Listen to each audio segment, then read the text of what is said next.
আমার নাম প্রিন্স। আমি ঢাকায় থাকি। জ্ঞান হবার পর থেকে আমার জীবনে কোনোদিনও আমি নদী পথে যাতায়াত করিনি।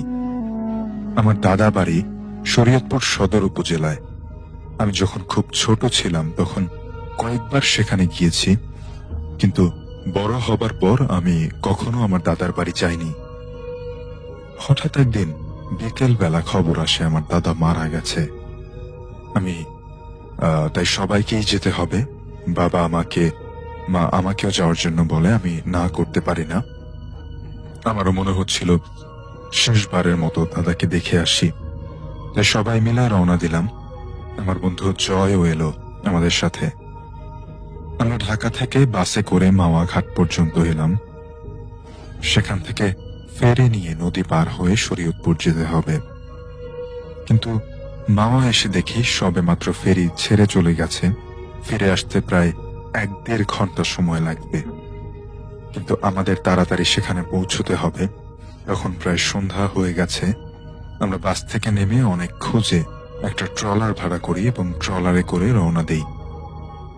বাবা মা সবাই ট্রলারের ভেতরে গিয়ে বসলো। আমি আর জয় ট্রলারের ছাদের উপরে উঠে বসলাম নদীর দৃশ্য উপভোগ করার জন্য। রাত তখন 7টা কি 8টার মতো বাজে। আমরা নদীর ঠিক মাঝখান দিয়ে যাচ্ছি। চাঁদের আলোয় নদীর ওপাশের গ্রামগুলো আবছা আবছা দেখা যাচ্ছে, কিন্তু কুয়াশার কারণে ঠিক ভালোভাবে দেখা যাচ্ছে না। জয় পকেট থেকে একটা সিগারেট বের করলো, আমাকে বলল খাওয়ার জন্য। আমি ওকে বারণ করলাম, কারণ নিচে বাবা মা বসে আছে, কোনোভাবে বুঝতে পারলে কি খারাপটাই না ভাববে। কিন্তু ও আমার কথা শুনলো না। আমি রেগে গিয়ে ওর থেকে দূরে সরে গিয়ে একপাশে বসলাম। জয় একটানা সিগারেট টেনে চলেছে। আমি একা একা নদীর পানিগুলো দেখছিলাম। হঠাৎ করেই আমার মনে হলো আমি নিচে কিছু একটা দেখলাম। একটা মানুষের মাথা পানিতে ভাসছে। মনের ভুল ভেবে তেমন গুরুত্ব দিলাম না, কিন্তু আবার নিচে তাকাতেই দেখি সেখানে একটা নয়, অসংখ্য মানুষের মাথা পানিতে ভাসছে। নারী, পুরুষ, শিশু, সবারই মাথা। এবার আমি ভীষণ ভয় পেয়ে গেলাম। আমি ব্যাপারটা জয়কে দেখানোর জন্য ওর কাছে ছুটে গেলাম আর ওকে ডেকে সেখানে নিয়ে এলাম। কিন্তু সেখানে গিয়ে আর সেই মাথাগুলো দেখতে পেলাম না। জয় আমাকে বিদ্রূপ করতে করতে ওর জায়গায় চলে গেল। আমি আবার একা বসে রইলাম। ঠিক একই ঘটনা আমার সাথে আবারও ঘটল। আমি জয়কে ব্যাপারটা আবারও জানালাম, কিন্তু ও কিছুতেই বিশ্বাস করলো না। আমি বললাম আমি আর এখানে থাকবো না, চল নিচে যাই। জয় বলল ঠিক আছে তুই যা, আমি সিগারেট শেষ করে আসছি। আমি সেখান থেকে নিচে চলে গেলাম। আমি বাবা মার সাথে বসে গল্প করছি, এমন সময় মনে হলো উপর থেকে ঝপ করে পানিতে কিছু একটা পড়লো। ছাদের উপর তাকাতেই দেখি সেখানে জয় নেই। বুঝলাম জয় পানিতে পড়ে গেছে। ট্রলারের মাঝে শব্দটা পেয়ে ইতিমধ্যেই ট্রলারের ইঞ্জিন বন্ধ করে দিয়েছে। আমি ও জয় কেউই সাঁতার জানি না। মাঝির সাথে সাথে নদীতে লাফিয়ে পড়ল। আমাদের চিৎকার চেঁচামেচি, পাশ থেকে কয়েকটা জেলে নৌকা নিয়ে ছুটে এলো। এরপর সবাই মিলে অনেক খোঁজাখুঁজির পর জয়কে পানি থেকে তোলা হলো। জয়ের পেটে অনেকখানি পানি তখন ঢুকে গেছে। তখন ওর কোনো জ্ঞান ছিল না। আমরা পরে পৌঁছলাম। বাবা মাকে বাড়ি পাঠিয়ে দিয়ে আমি আর কয়েকজন মিলে জয়কে একটা হাসপাতালে নিয়ে গেলাম। জয়ের পেট থেকে পানি বের করা হলো, কিন্তু সারা রাত জয়ের কোনো জ্ঞান ফিরল না। ডাক্তার বলেছে চিন্তার কোনো কারণ নেই, কিন্তু আমার ভীষণ চিন্তা হচ্ছিল। পরদিন সকালে জয়ের জ্ঞান ফিরে এলো। পরে ওর পানিতে উড়ে যাওয়ার ঘটনা শুনতে পেলাম। ওর বক্তব্য ছিল এইরকম, তো নিচে চলে যাবার পর আমি যখন একা বসে আছি, ঠিক তখনই আমিও নিচে কতগুলো মাথা ভাসতে দেখতে পাই। আমি উঠে দৌড় দিতেই আমার মনে হলো কেউ একজন আমাকে জোরে ধাক্কা মেরে পানিতে ফেলে দিল। জয়ের এই বক্তব্যে আমি প্রচন্ড ভয় পেয়ে যাই। এই ঘটনা আমাদের দুজনের সাথেই ঘটলো। সেদিন ওই মাঝি আর জেলেগুলো না থাকলে কি হতো আমি কল্পনা করতে পারছি না। পরে অনেকের কাছে শুনতে পেলাম নদীর ওই জায়গায় মাত্র কয়েকদিন আগেই একটা লঞ্চ ডুবি হয়েছিল, আর তাতে নারী, পুরুষ, শিশু সহ অনেক লোক মারা গিয়েছিল। লঞ্চডুবির ঘটনাটা নাকি টিভি পত্রিকাতেও দিয়েছিল। এরপর দাদার দাফন কাজ সম্পূর্ণ হয়ে গেলে আমি কিছুদিন পরে ঢাকায় চলে আসি, তবে রাতে নয়, দিনে।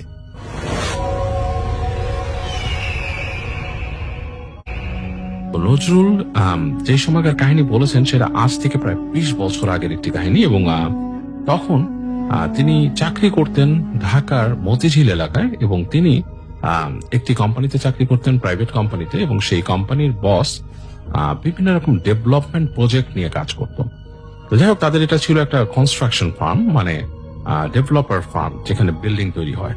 তো যে সময়কার কাহিনী বলছি সেই সময় নজরুল চাকরি করতো সে কোম্পানির আন্ডারে, এবং তাদের ফার্ম তখন জাস্ট কেবল গ্রোয়িং একটা ফার্ম, এবং তার কোম্পানি একটা কাজ পায় ঢাকা শহরের উত্তরা এলাকায়, এবং উত্তরার একটা অঞ্চলে তাদের ফার্ম কাজ পায়, এবং যেই জায়গাটায় কাজ পায় সেখানে তাদের বিল্ডিং করার কথা। বেশ মোটামুটি একটা বেশ মানে স্ট্যান্ডার্ড জায়গার উপরে কাজটা হচ্ছে, মানে বেশ অনেক বড় না, আবার অনেক ছোট না, মানে মোটামুটি একটা রেজিডেন্সিয়াল প্লট, সেখানে কাজ হবে।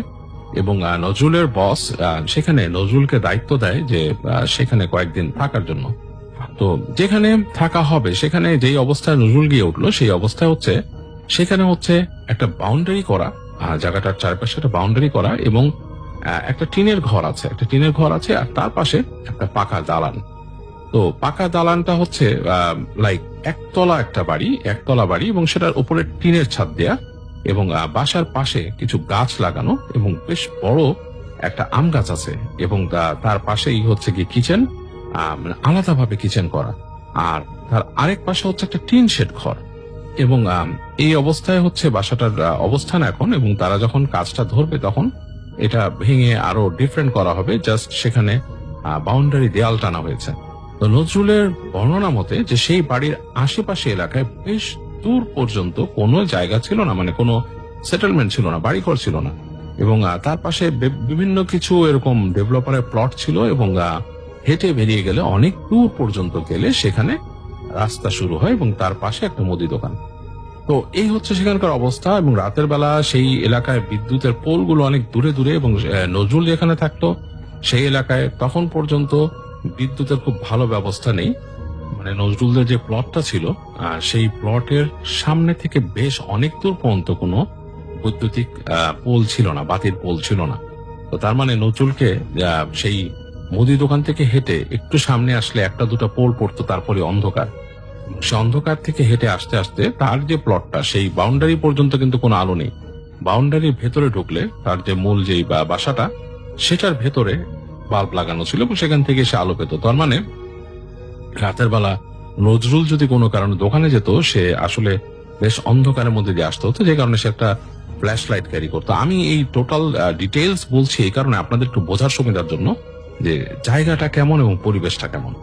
তো নজরুল তাদের বাউন্ডারিতে দাঁড়ালে দেখতে পেত অনেক দূর দূরান্ত মতো প্লট আছে, এবং সেই প্লট গুলো টোটালি ঘাসে ছেয়ে গেছে, মানে বড় বড় ঘাস দিয়ে ছাওয়া, এবং তারপরে অনেক দূরে গিয়ে আবার কিছু সেটেলমেন্ট শুরু হয়েছে। তো এরকম একটা অবস্থা, এরকম একটা প্লটে নজরুলকে থাকতে হবে, টেক কেয়ার করতে হবে, এবং তার বস এবং তাকে বুঝিয়ে দিয়ে সেখানে রেখে যায়। তো নজরুল যখন প্রথমে থাকে, তার বস তাকে বলে যে নজরুল সন্ধ্যার পরে একটু সাবধানে থাকবা। তো সে জিজ্ঞেস করে কেন, বলে অনেকে বলে ভূতের ভয় পায় এখানে। নজরুল বলে স্যার কি বলেন, ভূতের ভয় পায় মানে? বলে যে হ্যাঁ, এখানে যে লোক ছিল এখানে, সে বলে গেছে এখানে ভূতের ভয় পায়। আমি তো জানি না, আমি তো এখানে আসলাম, এসে যা দেখছি, বসছি কিছুক্ষণ, তো তুমি বুঝে শুনে থাকবা। যেহেতু বলছে ভূতের ভয় পায়, তুমিও, আমি চাই না তুমিও ভয় পাও, কারণ আমি তো আসলে ভূতের ভয়টা খুব একটা মানে পাই না, আর আমি এসব নিয়ে চিন্তাও করি না। তো তুমি থাকবা, সাবধানে থাকবা, আর তোমার যা যা লাগে তা তো তার বস ব্যবস্থা করেই দিচ্ছে তাকে। তো নজরুল যাই হোক প্রথম রাত সে ওই বাসাটায়, এবং তার সাথে একটা ছেলের থাকার কথা ছিল, যে ছেলেটা নাকি সাপোজ টু বি সেখানকার একজন শ্রমিক আর কি, লেবার টাইপের। আর সে ওখানে টুকিটাকি কাজ টাজ করে, এবং সে আরো তার অনেক কাজ আছে, ছোটখাটো মাটি কাটে বা সামথিং লাইক দ্যাট। তো ফর সাম রিজন প্রথম রাতেই সে ছেলেটা নাই, নজরুল পুরোই একা।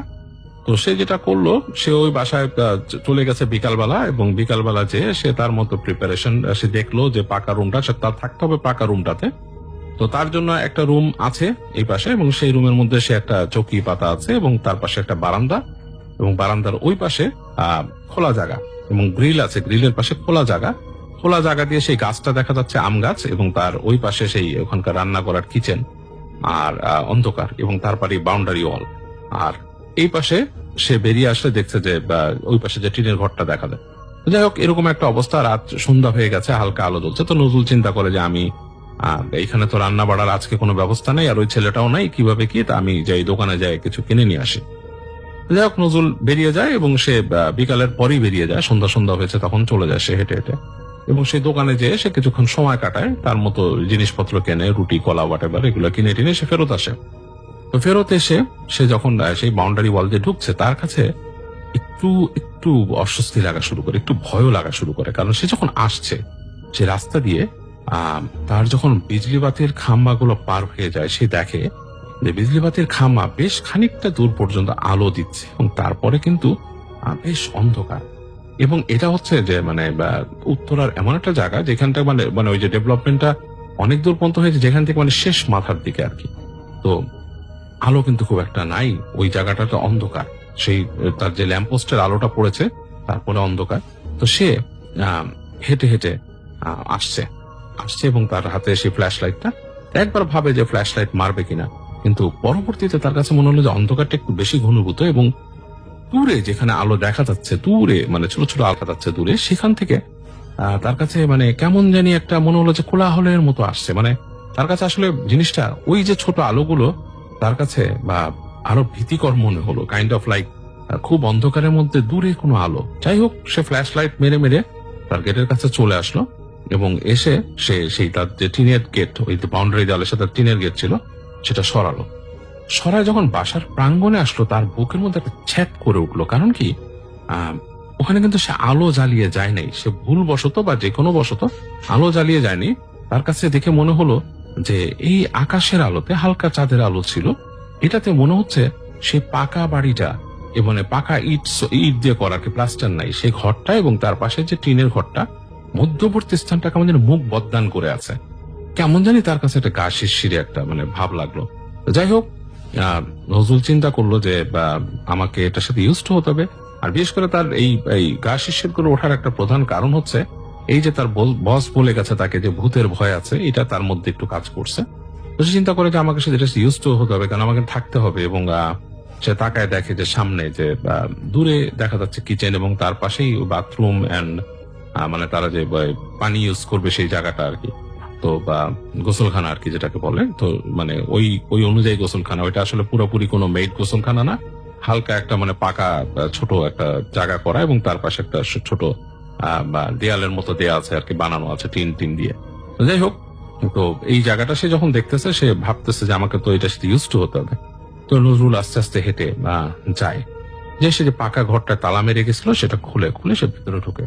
তো ঢোকার পরে ঘরটায় ঢুকেই তার জানি কেমন একটা অস্বস্তি লাগা শুরু করে, মানে কেমন জানি একটা ভয় বা একটা ভীতিকর একটা চাপা অনুভূতি। সে যেটা বলছে যে ভাইয়া, সেটা ওইখানকার যে অবস্থাটা সেটা বলার মতো না, আপনাকে মানে ভাষায় প্রকাশ করার মতো না। অনুভূতিটা কেমন জানি একটা অনুভূতি। এটা হতে পারে যে আমি এই আগে শুনছি এখানে ভূতের ভয় আছে, আর আমি একা, আমার আশেপাশে কেউ নাই। আমি তো দেখছি যে দূর দূরান্ত পর্যন্ত ওই প্লট গুলার মধ্যে কোনো মানুষ নেই। আর আমার সবচেয়ে কাছের যে নেবারিং যে প্লেসটা, সেটা হচ্ছে ওই দোকান, এবং ওই দোকানের মানুষ এখান থেকে আমি চিৎকার করলেও কেউ শুনবে না। তো এরকম একটা সিচুয়েশনের জন্যই হয়তো মনের মধ্যে একটা ভয়। তো যাই হোক, নজরুল ঢুকে ভেতরে লাইটটা চালায়, রুমে লাইটটা জ্বালানোর পর তার মনটা একটু শান্ত হয়। শান্ত হওয়ার পর সে মোটামুটি তার মতো গুছিয়ে নেয়, এবং সে একটু ইউজ টু হওয়ার চেষ্টা শুরু করে যে আমি সবকিছু গোছায় টোছায় নিয়ে সে মোটামুটি একটা মানে ইউজ টু হওয়ার চেষ্টা করে। আর সেই সময় কিন্তু মোবাইল ফোনও ছিল খুব রেয়ার একটা জিনিস, সবার কাছে কিন্তু মোবাইল ফোনও থাকতো না, মানে খুবই রেয়ার জিনিস। আজ থেকে 20 বছর আগে মোবাইল ফোনটা বিদেশি মোটামুটি একটু কম মানুষ ইউজ করতো, আর আমাদের দেশে তো তখন আসলেই আরো রেয়ার একটা জিনিস। তো যাই হোক, নজরুলের সেটার সাথে মোটামুটি সিচুয়েশনটার সাথে ইউজ টু হওয়ার চেষ্টা করে, এবং সে তার ঘরটার গোছায় নিয়ে সে মোটামুটি একটা ব্যবস্থা করে আর কি থাকার নিজে। রাতের বেলা খাওয়া দাওয়া করে সে লাইট জ্বালিয়ে, এবং তার কাছে বেশ অস্বস্তি লাগে, মানে বেশ একা একা রয়েছে তো, এবং একা একা যদি আপনি কোনো একটা জায়গায় থাকেন যেখানে কোনো মানুষ নাই, আপনার কাছে কিন্তু নিজের কাছে কেমন অস্বস্তি লাগা শুরু করবে। এবং ইটস নট লাইক এখনকার দিন যে এখন আমাদের কাছে মোবাইল ডিভাইস থাকে, অন্য কিছু থাকে, আমরা মোটামুটি সময় কাটাতে পারি। ওই সময়টা কিন্তু আপনি চিন্তা করেন, একটা রুমের মধ্যে আপনি আছেন এবং আপনি জানেন আপনার আশেপাশে কোনো মানুষ নেই, অনেক দূর পর্যন্ত। আপনার রুমে একমাত্র হচ্ছে আপনার বিজলি বাতি, একটা টেবিল ফ্যান আর এই চেয়ার টেবিল চৌকি, এতটুকুই। এবং আপনি কিভাবে সময় কাটাবেন? কোনো রিডিং ম্যাটেরিয়াল নাই, কিছু নাই। যাই হোক, নজরুলের কাছে খুব অস্বস্তি লাগা শুরু করে যে একটা সময় আর যেতে চায় না। তো সে এরকম যখন ফিল করতে থাকে, এক সময় সে মনে করে যে ধুত পিড়িকে আমি ঘুমিয়ে যাই, ঘুমাই গেলে হয়তো আমার সময়টা কাটবে। তো এরকম চিন্তা করে সে মোটামুটি ঘুমানোর চিন্তা করে। তো এই ঘুমানোর আগে তাকে রেস্টরুমে যেতে হবে এবং সে কিন্তু এটা নিয়ে বেশ একটু অস্বস্তিতে পড়ে যায় যে এর মধ্যে রেস্টরুমে যাব, কিন্তু যেতে তো হবেই। তো সে তারপর করে কি, তার ফ্ল্যাশ লাইটটা নিয়ে বের হয় এবং সে রুমের থেকে বেরিয়ে হেঁটে হেঁটে যাচ্ছে।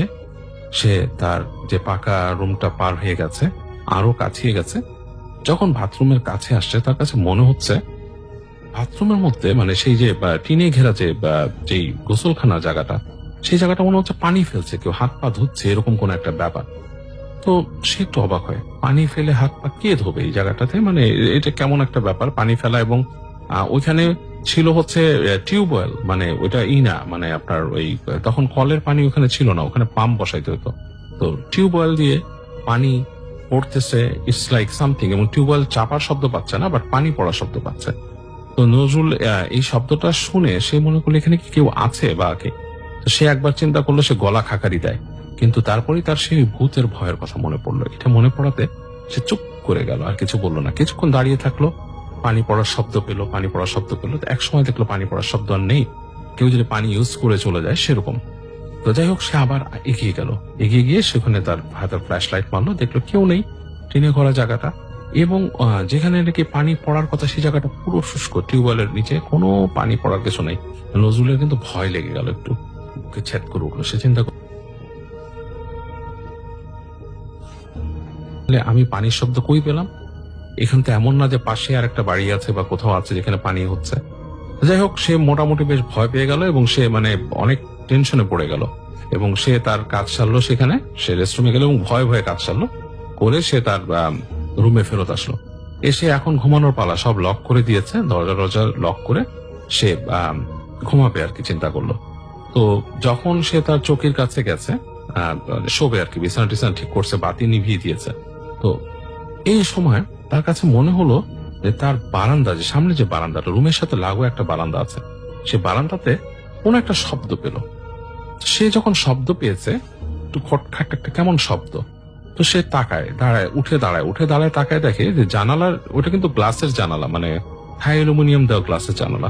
সে দেখছে যে গ্লাসের মধ্যে মনে হচ্ছে একটা মানুষ, মানে বয়স্ক মানুষ, মানে বুড়ি মহিলা টাইপের যদি হয়, সে হাত দিয়ে এরকম করে দাঁড়িয়ে আছে এবং টকটক করছে তার জানালা। তো সে প্রথমে তার সারা শরীর এক সেকেন্ডে একটা গুজবাম্প হয়ে যায়, মানে সব রুম দাঁড়িয়ে যায় দেখার সাথে সাথে। এবং সে পরবর্তী সেকেন্ডে চিন্তা করে, এটা কে? ভূত হলে কি এরকম বলবে, যে মানে এরকম তাকাবে, এরকম ভাবে নক করবে? তো সে আরেকটু এগিয়ে যায়, বলে কে? তখন সে বলে কে? তো ওই পাশ থেকে শুনে একটা বয়স্ক মহিলার গলায় বলে খোল। তো খোল যখন বলে, তখন সে মনে করে যে আসলেই মনে হয় মানে কেউ ওইখানে আছে, বারান্দায় কেউ আটকা বা সামথিং। একবার সে মনে করছে এখানে কি কোনো রান্না করার মহিলা আছে।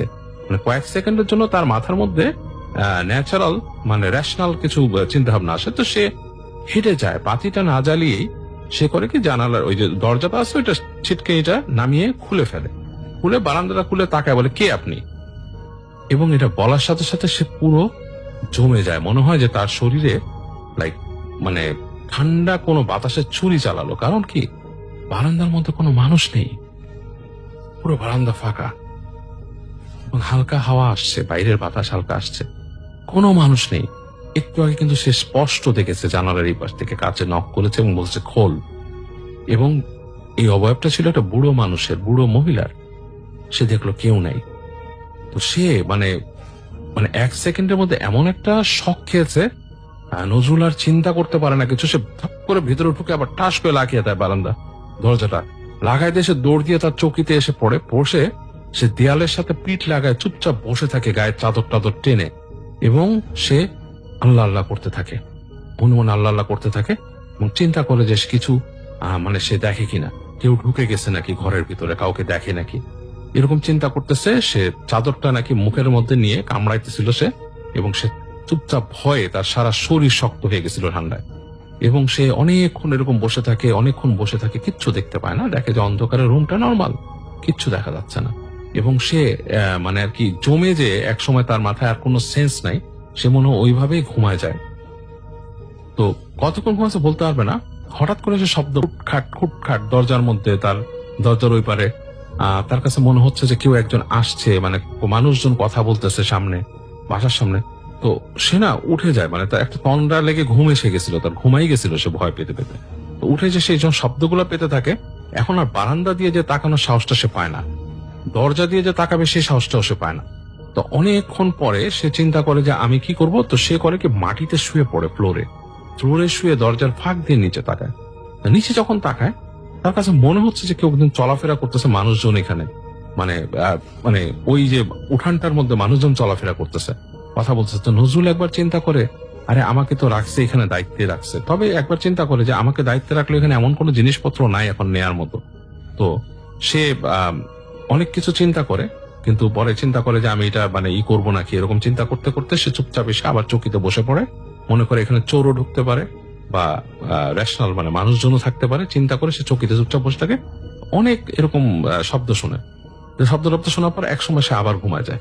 তো যাই হোক, ওই দিন তার ঘুমটা গেল, মানে ওই দিন সে ঘুমায় গেছে। সকালে সে অনেক বেলা করে উঠে, এবং তার কিছু মনে নাই, এইগুলা তার তখন আর মানে মাথায় নাই। সে উঠে যায় তার মতো ফ্রেশ ট্রেশ হয়, এবং দিনের আলোতে ডিফারেন্ট অবস্থা। ওই মাটি কাটা ছেলেটা আসে, মানে ওই লেবার যে ছেলেটা আসে, তার সাথে সে বলে যায়, কি অবস্থা, তুমি এখানে কেন ছিলে না? তোমার কালকে আমি খুঁজছি, তোমার এখানে থাকার কথা। সে বলে যে আমি এখানে থাকি না রাত্রে। কেন? থাকি না, আমার বাসা আছে, আমার পরিবার আছে ওখানে, জায়গা, আমি এখানে থাকি না। তো সে বলে, কেন থাকো না তুমি? তোমার তো এখানে থাকতে পারো। কেন? আমি থাকি না, আমি থাকুম না। এখন যদি আপনারা বলেন আমি কাম করুম না, আমি যাবো। তো সে এখন রাগ হয়ে যায়। সে চিন্তা করে যে তার আসলে মানে তার ইকে জানানোর উচিত, মানে তার বসকে জানানো উচিত। তো সে চিন্তা করে, যাক এইটা পরে জানাইতেছি। তো সে যে তার মতো দিনটা কাটায় আর কি। দেখে বাসাটাকে ভালো মতো দেখে, সে যে আম গাছ দেখে, এবং সে দেখে যে আম গাছের পাশে যে কিচেনটা করা, এবং যে কলপাড় যেটাকে বলে, সেই কলপাড়টা যে করা, সে যে জিনিসটা কিন্তু বেশ পুরানো। সে বুঝে যে এই জায়গাটা নতুন না, এই ঘরটা নতুন বানাইছে তাদের কোম্পানি হয়তো, বাট এই যে টিনের ঘর আর এই পাশেরটা নতুন না। তো সে দিনের বেলা হেঁটে যায় টিনের ঘরটার কাছে, এবং টিনের ঘরটা সে দরজা খোলার পর দেখে টিনের ঘরের মধ্যে তেমন কিছু নেই, একটা চৌকি আছে, আর তার পাশে আরেকটা রুমের মতো, এবং ওই জায়গায় মনে হয় একটা ছোট মানুষ, মানে ছোট মানে পরিবার কোনো মানে বসে টসে খাওয়া দাওয়া করে বা কিচেন থেকে কিছু এনে খায়, যেরকম ওরকম একটা জিনিস। কিন্তু বোঝা যায় যে বাসাটা অনেক পুরানো, এই টিনের ঘরটা অনেক পুরানো ছিল। তো সে যখন চৌকি আছে, সে মনে করে, ভাই ওই রুমের মধ্যে যা দেখছি, আমি আর ওই রুমে থাকতেছি না আজকে রাতে, আমি টিনের ঘরে থাকবো। সে এই চিন্তা করে, এবং সে কিন্তু তার এই ভয় পাওয়ার কাহিনীটা মাটির লোকটারে বলেনি। মাটির ছেলেটাও, মাটি কাটে যে ছেলেটা বা মাটির যে তাদের যে লেবার ছেলেটা, সেও কিন্তু তাকে আর কিছু বলেনি। তো সে যেটা করে, মোটামুটি যথারীতি ওই ছেলে দেখা যাচ্ছে সন্ধ্যা হইতে হইতে চলে যায়, এবং তার সাথে খুব একটা সখ্যতাও করতে চায় না ছেলে। তো তার কাছে খুব রাগ লাগে যে ফালতু, মানে তার মেজাজটা গরম হয়ে যায় যে একজন তার আন্ডারে জব করবে তার সাথে এরকম করে। যাই হোক, সন্ধ্যা হয়ে যায়, আবার সে যথারীতি রান্না বান্না দূরের কথা, সে যে খাবার দাবার ওরকম কিনে আলো হওয়ার আগে সে চলে আসে। এবার আজকে সে ওই টিনের ঘরটার মধ্যে থাকে, এবং টিনের ঘরটার মধ্যেও সে দেখে যে বাতির ব্যবস্থা আছে একটা, এবং কম পাওয়ারের বাল্ব, সেটা জ্বালায়। সেখানে চৌকির মধ্যে বসে সে মোটামুটি নিজের মতো থাকে অনেকক্ষণ। এবং তখন সে ভাবতে থাকে যে আসলে আমার এখানে ব্যবস্থা করতে হবে, আমার যদি এখানে থাকতে হয়, আমার এখানে টেলিভিশন আনতে হবে, মানে মানে অ্যাটলিস্ট মানে যে নর্মাল যে টিভি, এটা দেখা যাবে অ্যান্টিনা দিয়ে, অথবা রেডিও আনতে হবে। এগুলো সে ভাবতে থাকে। ভাবতে ভাবতে যথারীতি রাত হয়, এবং সে চিন্তা করে যে আমি ঘুমাবো। ঘুমানোর সে প্ল্যান করে। তো ঘুমানোর প্ল্যান করার পরে সে যথারীতি সুন্দর করে সে তার বিছনা চৌকিটার মধ্যে সে শোয়, এবং তার চাদরটা তো নিয়ে আসছিল দিনের বেলা, এবং এসে সে ওইটা বিছায়, সে শুয়ে পড়ে। এবং শুয়ে আছে, অনেকক্ষণ ভাবতেছে, কোনো শব্দ নেই, বাতি কিন্তু নিভাই দিছে। রাতের বেলা অনেক ঝিঝির ডাক শুনতেছে, বাইরের রাতের পোকামাকড়ের ডাক শুনতেছে। হঠাৎ করে তার মনে হয় যে ওই যে দেখছে, এই যে ঘরটার ওই কর্নারে, যে ওখানে যে মানুষ খাওয়া দাওয়া করে, যে জায়গাটা একটা ছোট কিচেনের মতো, ওই জায়গায় কুটকাট কুটকাট কুটকাট শব্দ হচ্ছে। এবং সে বলে, মানে চিন্তা করে যে আসলে ঘটনাটা ওখানে কুটকাট শব্দ হইতেছে কিসে, মানে মনে হচ্ছে মানুষজন খাওয়া দাওয়া করলে যেরকম নড়াচড়া করে, মানে একটা পরিবার যদি নড়াচড়া করে, সেরকম একটা ব্যাপার স্যাপার। তো সে ওখান থেকে চিন্তা করে যে এরকম ওখানে কি কেউ আছে বা কিছু, তখন সে চিন্তা করে গতকাল রাতে ভয় পাইছি, আজকে আর যাব না। তো এরকম একটা সময়ের মধ্যে সে আবার শুয়ে থাকে চুপচাপ। আর সে হঠাৎ করে তার কিছুক্ষণ পর শব্দ পায়, তার সে উঠানের মধ্যে এরকম মানে ওরকম মানুষজন যাওয়া আসা করতেছে এটা সেটা। তো সে চিন্তা করে যে রাতের বেলা এখানে কে আসে, এখানে কি কোনো চোর আসে বা কিছু আসে, আমাকে এটা ফাইন্ড আউট করতে হবে। তো সে আস্তে আস্তে চৌকি থেকে নামে। নামার পর এবার চিন্তা করে আজকে তো এটা টিনের ঘর, আমি দরজার ফাঁক ফুক দিয়ে দেখবো। এই চিন্তা করতে করতে সে যায় আস্তে করে দরজার কাছ থেকে। এই দরজাটা হচ্ছে খুব মানে শক্ত ওরকম দরজা না, আস্তে করে একটা হুড়কা আছে। তো সে চিন্তা করে যে দরজার ফাঁক দিয়ে ভালো দেখা যাচ্ছে না, চিন্তা করে হুড়কোটা একটু সরা, একটু উকি দিবে। তো সে আস্তে করে দরজাটা হুড়কাটা সরায়, আস্তে করে দরজাটা এমন সময় সে খোলে যে সময় সে শুনতে পাচ্ছে যে পুরুষ মানুষের গলা দুইটা একদম মানে কাছাকাছি তার দরজার ঠিক পাশেই কথা বলতেছে ভারী গলায়, কথাগুলো সব বোঝা যাচ্ছে না তার। সে আস্তে করে হুড়কাটা খুলে বাইরে উকি দেয় এবং সাথে সাথে সে জমে যায়, কারণ কি ওই জায়গায় কেউ নাই, পুরা খা খা করতেছে উঠাটা, দেয়ার ইজ নোবডি দেয়ার। এবং সে মানে এমন ভয় পায়, সে গেটটা চাপাই দিয়ে চুপচাপ পিছনে চলে আসে, এসে তার চোখের মধ্যে শোয় এবং তার সারা শরীর জমে গেছে ঠান্ডায়। সে মানে মনে হচ্ছে যে শীত করতেছে, এরকম ভাবে কাঁপতেছে। সে চুপচাপ করে শুয়ে থাকে। তো শুয়ে থাকতে থাকতে এক সময় তার ঘুম লেগে আসে, তন্দ্রা লেগে আসে চোখে। তো যখন তন্দ্রা লেগে আসে তখন সে হঠাৎ করে দেখতেছে যে তার যে চৌকিটা এবং তার যে চৌকিটার পায়ের কাছে মনে হচ্ছে একটা হাইট, মানে একটা বাচ্চার হাইট, মানে বেশ বড় হবে না হাইটটা, মানে 7-8 বছরের কোনো বাচ্চা যদি দাঁড়ায় থাকে সেরকম একটা হাইট, একটা অবয়ব তার পায়ের কাছে দাঁড়ানো এবং অন্ধকারের মধ্যে এরকম একটা অবয়ব। এবং আস্তে আস্তে আস্তে আস্তে অবয়বটা তার কাছে আসতেছে চোখের মধ্যে হেঁটে, এবং সে কিন্তু শব্দ পাচ্ছে, মানে চোখের মধ্যে যে পাড়া দিচ্ছে, চকিটা যে ডেবে যাচ্ছে, কট কট করে ডেবে যাচ্ছে, সে শব্দটা পাচ্ছে এবং তার পাশে চলে আসে। হঠাৎ করে সে দেখে, মানে সে রিয়াক্ট করার আগে বুঝতে পারে যে তার আর কোনো মানে বলার ক্ষমতা নেই, মুখ আটকায় গেছে। মনে হচ্ছে যে সেই ছোট বাচ্চার মতো যেটা তার বুকের উপরে হাঁটু দিয়ে গেড়ে তাকে চেপে ধরছে এবং সে দেখতেছে ছায়াটাকে, এবং সে পুরো রিয়েলাইজ করতেছে সে রুমের অন্ধকার, রুমের যে মানে ভেতরকার যে এনভায়রনমেন্ট পুরোটাই সে বুঝতে পারছে, কিন্তু সে বুঝতেছে একটা ছায়া তাকে চেপে ধরছে এবং সে দম নিতে পারতেছে না, কথা বলতে পারতেছে না। তো একটা সময় সে বুঝতে পারে যে তার মনে হয় আজকে মৃত্যু হয়ে যাবে, এবং সে তখন চোখ বন্ধ করে দোয়া করে সে সৃষ্টিকর্তাকে স্মরণ করে, আল্লাহকে স্মরণ করে সে হঠাৎ করে ওই ছায়াটাকে ধরে সে উল্টা, মানে কোথায় যে সে শক্তি পায়, মনে হয় যে উল্টা করে সে ওই ছায়াটাকে ধরে সে চেপে ধরে সে চোখের সাথে, এবং চেপে ধরে সে দোয়া পড়া শুরু করে। মানে তার মনে যে দোয়াটা আছে, সে কিছু দোয়া জানতো সে, তো এটা মোটামুটি প্রত্যেকটা মুসলমানই মোটামুটি জানে, এবং দোয়া পড়া শুরু করে চেপে ধরে, এবং প্রচন্ড শক্তি তার শরীরে ভর করে, এবং সেটা পড়তে পড়তে পড়তে পড়তে কোন সময় যে তার ঘুমে এসেছে তার খেয়াল নাই। তো একটা সময় সে সকালে উঠে দেখে সূর্যের আলো ঢুকতেছে রুমে, এবং সে উঠে সারা শরীরে মনে হয় শক্তি নাই।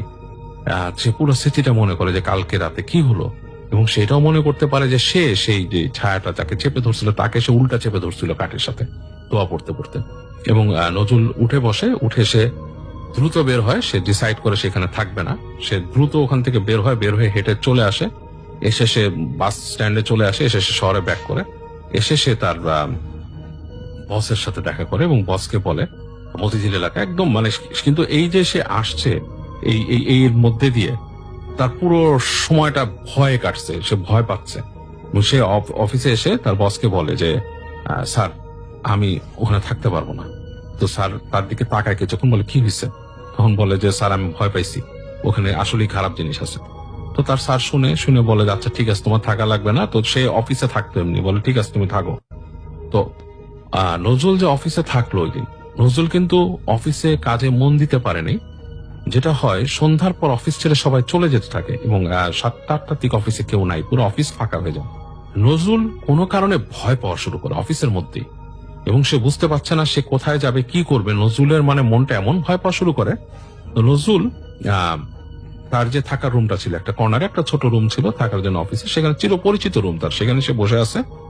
তো বসে আছে যখন তার কাছে হঠাৎ মনে হচ্ছে তার রুমের এই পাশের যে রুমটা, সেখানে বাঘ থেকে একটা বাচ্চার গলায় কথা বলতেছে তার সাথে, এবং বলতেছে তুই আমাকে মারলি, তোরে আমি ছাড়বো না। এবং নজরুল পুরা শুনছে একটা বাচ্চার গলায়, এবং নজরুল যখন শুনে নজরুলের পুরা মানে সারা শরীর গুজবাম্প হয়ে তার মনে হচ্ছে তার আত্মা উঠে যাবে। তো সে ভয়ের চোটে উঠে দৌড় দিতে যায়, কিন্তু সে প্রথম যে জিনিসটা দেখে তার কয়েকটা পা মানে কয়েকটা স্টেপ বাতাসে উঠে যায়, মাটিতে পড়ে না। মানে তার পাটাকে একটু এলিভেট করে দিছে, মাটির থেকে এলিভেট করে দিছে। এবং সে তখন আবার দোয়া পড়া শুরু করে, ও আল্লাহ গো আল্লাহ গো এরকম বলে সে যখন পাড়া দেয় তখন দেখে সে মাটিতে পাড়া পড়ছে এবং সে দৌড় দেয়। অফিস খুলে সে বের হয়ে যায় এবং অফিস খুলে বের হয়ে সে দৌড়াতে দৌড়াতে দৌড়াতে তো সেখানে একটা জায়গায় একটা মসজিদ ছিল কাছাকাছি, আমি স্পেসিফিকলি বলবো না নজরুলের সেই মসজিদটার কথা। সেখানে সে দৌড়াতে দৌড়াতে সে মসজিদে যায়, মসজিদে যেয়ে সে খোঁজা শুরু করে, ওখানে কাউকে পায় না। তো ওইখানকার একজন খাদেম ছিল, খাদেমের সাথে কথা বলে যে আমি হুজুরের সাথে দেখা করতে চাই। তো সে বলে কি হয়েছে ভাই? বলে যে আমি ভয় পাইছি, অনেক ভয় পাইছি, আপনি আমার কান্নাকাটি শুরু করে যে আমাকে হুজুরের সাথে দেখা করতে দেন। তো সেই খাদেম সাহেব যিনি ছিলেন তিনি ম্যানেজ করেন হুজুরের সাথে তাকে দেখা করতে দেওয়া, এবং হুজুর আসে। কেননা তখন একটু পরে এশার নামাজ হবে, এর আগে আসেন হুজুর। হুজুরের সাথে দেখে নজরুল কান্নাকাটি করে দেয়, বলে হুজুর আমি এরকম ভয় পেয়েছি, এরকম এরকম। তো হুজুর তাকে বলে যে তুমি বসো, তুমি এখানে বসো, তুমি কি নামাজ কালাম তো পড়ো? বলে যে সব সময় না, আমি মানে খুব নিয়মিত না। বলে তুমি নিয়মিত হবা, তুমি নামাজ পড়ো, আগে অজু করো, আসো নামাজ পড়ো, কিচ্ছু হবে না। তো নজরুল অজু করে নামাজ আদায় করে, এই সময় এশার নামাজ হয় জামাতে, সেটা আদায় করে আদায় করার পরে সে যায় সে হুজুরের কাছে, এবং হুজুর তাকে বসা একটা রুকাইয়া করে এবং বলে, তাকে দেখে বলে যে তুমি দিন দ্বারা পজেস, তোমার কি কি হয়েছে? তখন সে বলে যেরকম, তখন বলে ওই দিনটা তোমাকে ফলো করে আসছে ও এবং তোমার বাবা মা পর্যন্ত। তার বাবা মা ওখানে জিন আছে, অনেকগুলো জিন আছে, তুমি যেখানে ছিলা তার একটা জিনের পরিবার আছে, এবং সেই পরিবারটা সেখানে আছে এবং তাদের ওখানে থাকার জায়গা, চলাফেরার জায়গা, এবং মানুষকে তারা ভয় দেখায়। যে ওখানে থাকে তাকে নিশ্চয়ই ভয় দেখায়, কারণ ওই জায়গাটাতে অন্য একটা পরিবার ছিল, মানুষ্য পরিবার, তাদেরই ইমিটেট করে, মানে তাদের জিনিসটা নকল করে মানুষকে ভয় দেখায়। নতুন কোন সেটেলমেন্ট যখন করতে যায় তারা মানুষকে ওরকম ভয় দেখাবে এবং করে। তুমি যেহেতু একলা ছিল তোমাকে ভয় দেখাইছে, এবং তুমি ওই বাচ্চাটা তোমাকে যখন নাকি আক্রমণ করছে রাত্রেবেলা এসে, তুমি তাকে প্রতিহত করে দিছো। তুমি বিশ্বাসী মানুষ, তোমার ভিতরে আলাদা একটা শক্তি ছিল এবং তুমি তাকে প্রতিহত করছো, এবং সে আঘাত পাইছে তোমার দ্বারা। এবং এটা হয়, জিনরা কিন্তু মানে অনেক সময় হয়, আঘাত পেতেই পারে মানুষের কাছে। তো সে তোমাকে এখন এরকম ভাবে ক্ষতি করার চেষ্টা করে, তার বাপ মাও করবে। তো তোমাকে আমি এখন রুকাইয়া করে এটা তাড়াবো। তো সে বলে আচ্ছা ঠিক আছে। তো নজরুল বলে যে হুজুর যখন তাকে বসায় দোয়া পড়া শুরু করলেন, সে আর তখন অনেকক্ষণ সে শুনতেছিল, একটা মুগ্ধ হয়ে সে দোয়াগুলো শুনতেছিল, আয়াতগুলো শুনতেছিল, এবং এক সময় তার আর সেন্স থাকে না। যাই হোক, তার যখন সেন্স ফিরে তখন দেখে যে সে শুয়ে আছে এক পাশে, এবং তাকে ডেকে উঠাচ্ছে খাদেম যিনি ছিলেন, উঠান। বলে যে ভাই ঠিক আছে, সব ঠিক হয়েছে আপনাকে। তো হুজুর তাকে বলেন যে আমি রুকাইয়া করছিলাম, তোমার ভিতরে ওই তোমাকে ভর করে আসছিল, ওকে আনছি, আনে ছাড়াইছি, তুমি তাকে আঘাত করছিলা, এবং আমি তাকে বলছি যে তুমি কেন, সে কেন তোমাকে আক্রমণ করছে, এবং সে খারাপ, বাচ্চা হইলেও খারাপ। তো যাই হোক, আমি ওটা ছাড়ানোর ব্যবস্থা করছি। তো তোমাকে এখন থেকে বলি, তুমি এখন থেকে 5 ওয়াক্ত নামাজ পড়বা, এবং এটার কোনো বিকল্প নাই, তোমাকে নামাজ পড়তেই হবে। তুমি কিন্তু এই যে তারা কিন্তু তোমার পিছনে লেগে থাকবে, চেষ্টা করবে তোমাকে ক্ষতি করার। তো সুতরাং তোমাকে সতর্ক থাকতে হবে, তোমাকে তাদের কোনো সুযোগ দেওয়া যাবে না। আর তুমি সবসময় প্রেয়ারের মধ্যে থাকবা, তোমার প্রেয়ার, এবং তুমি সবসময় পাক পবিত্র থাকবা, যাতে তোমাকে কোনো দুর্বল মুহূর্তে এসে সেটা কোন রকম ক্ষতি না করে। যখন বাথরুমে যাবা, দোয়া পড়ে যাবা, যখন চেষ্টা করবো সবসময় অজু করে থাকতে, নামাজ পড়বা, এবং আস্তে আস্তে এক সময় তোমাকে এটা ছেড়ে চলে যাবে, আর সমস্যা করবে না। আর আমি তো যতটুকু করার করছি, একটা হুজুর কিছু পানিতে দম দিয়ে দেন, পানি পড়ে দেন পানি খাওয়ার জন্য, এবং বলে একলা একলা বেশি থাকার চেষ্টা করবা না, দোয়া পড়বা, কিছু দোয়া বলে দেয়, সূরা বলে দেয়, বলে যে এগুলো পড়বা, সবসময় আমল করবা, এবং এইভাবেই তুমি এটা থেকে বেঁচে থাকবা। তো নজরুল চলে আসেন হুজুরের কাছ থেকে, তাকে অনেক সালাম দিয়ে দোয়া করে ওনার সাথে চলে আসে, এবং নজরুল এরপর থেকে উনি যেতেন ওই মসজিদে, প্রায় নামাজ টামাজ পড়তেন, এবং একলা থাকতেন, এবং একলা থাকলে অনেক সময় সে ভয় পেতেন, বলে যে প্রায়। এবং নজরুলকে অনেকদিন এরকম ত্যাক্ত করেছে, বাট নজরুল কিন্তু ওই ইমামের পরামর্শ মেনেছেন, তিনি নামাজ পড়তেন, এবং এখন পর্যন্ত সে পুরোপুরি মোটামুটি উনি পরেশগার পাঞ্জেগানা নামাজি। এটি একটি অমীমাংসিত ঘটনা। এটি শুরুটা কিভাবে হয়েছিল, কেন হয়েছিল, এবং শেষটা কেনই বা হলো, এটা আজও রহস্যাবৃত। চলে যাচ্ছি সরাসরি ঘটনায়। ঘটনাটি শুরু হয় আজ থেকে 35 কি 36 বছর আগে। এই আরপাড়া গ্রামের একটি মহল্লা ছিল, তার নাম হচ্ছে মোড়লপাড়া। আর এই গ্রামের একটি ছেলে ছিল, নাম হচ্ছে মাসুদ মোড়ল। তার বয়স 12 কি 13 বছর। গায়ের রং কালো, স্বাভাবিক, সুস্থ, একটি চঞ্চল প্রকৃতির ছেলে ছিল সে। তবে তার একটু সমস্যা ছিল, সে কথা বলার সময় কথা বেঁধে যেত, মানে আমরা এক কথা যাকে তোতলা বলি। তবে হ্যাঁ, গ্রামের অন্য ছেলে মেয়েদের মতোই সে খেলাধুলা করত, সবকিছু স্বাভাবিকভাবেই চলছিল। একদিন তার খেলার সাথীরা তারা লক্ষ্য করে ওই খেলতে খেলতে হঠাৎ করে সে বিড়বিড় করে কিছু একটা বলে ওঠে। কি বলে প্রথম দিকে তারা বুঝতে পারত না, পরে খেয়াল করে শুনে যে সে একটি শব্দ বারবার বলে, ছনে বনে দিতেছে, ছনে বনে দিতেছে। এই ছনে বনে দিতেছে এটার মানে আসলে কি, এটি কেউ বুঝতে পারে না। এই কথা শুনে সবাই অবাক হতো এবং এটা নিয়ে তাকে বেশ হাসি তামাশাও করত। এই হাসি তামাশা করার পর তার অবশ্য বেশ রাগ হতো। তখন তাকে যখন প্রশ্ন করা হতো যে তুই এগুলো কি বলিস, তখন সে রাগ করে চলে যেত, কোনো উত্তর দিত না। গ্রামের মানুষ এবং তার নিজের পরিবারের সদস্যরা বুঝতে পারে যে তার উপর জিনের আচর হয়েছে আর কি। পরিবারের সদস্যরা অনেক হুজুর কবিরাজের কাছে নিয়ে গিয়েছে, তবে এটার কোনো সমাধানই পাওয়া যায়নি যে কিভাবে জিনটা আসলো, কিভাবে কি হচ্ছে না হচ্ছে, কোনো সমাধান দিতে পারে না। এভাবেই চলে যাচ্ছিল দিন। হঠাৎ হঠাৎ সে বিড়বিড় করে ওই কথাটি বলে উঠল, ছনে বনে দিতেছে, ছনে বনে দিতেছে। আসলে আমিও জানি না এই শব্দটির আসলে অর্থ কি। হঠাৎ ঘটে যায় একটি দুঃখজনক ঘটনা।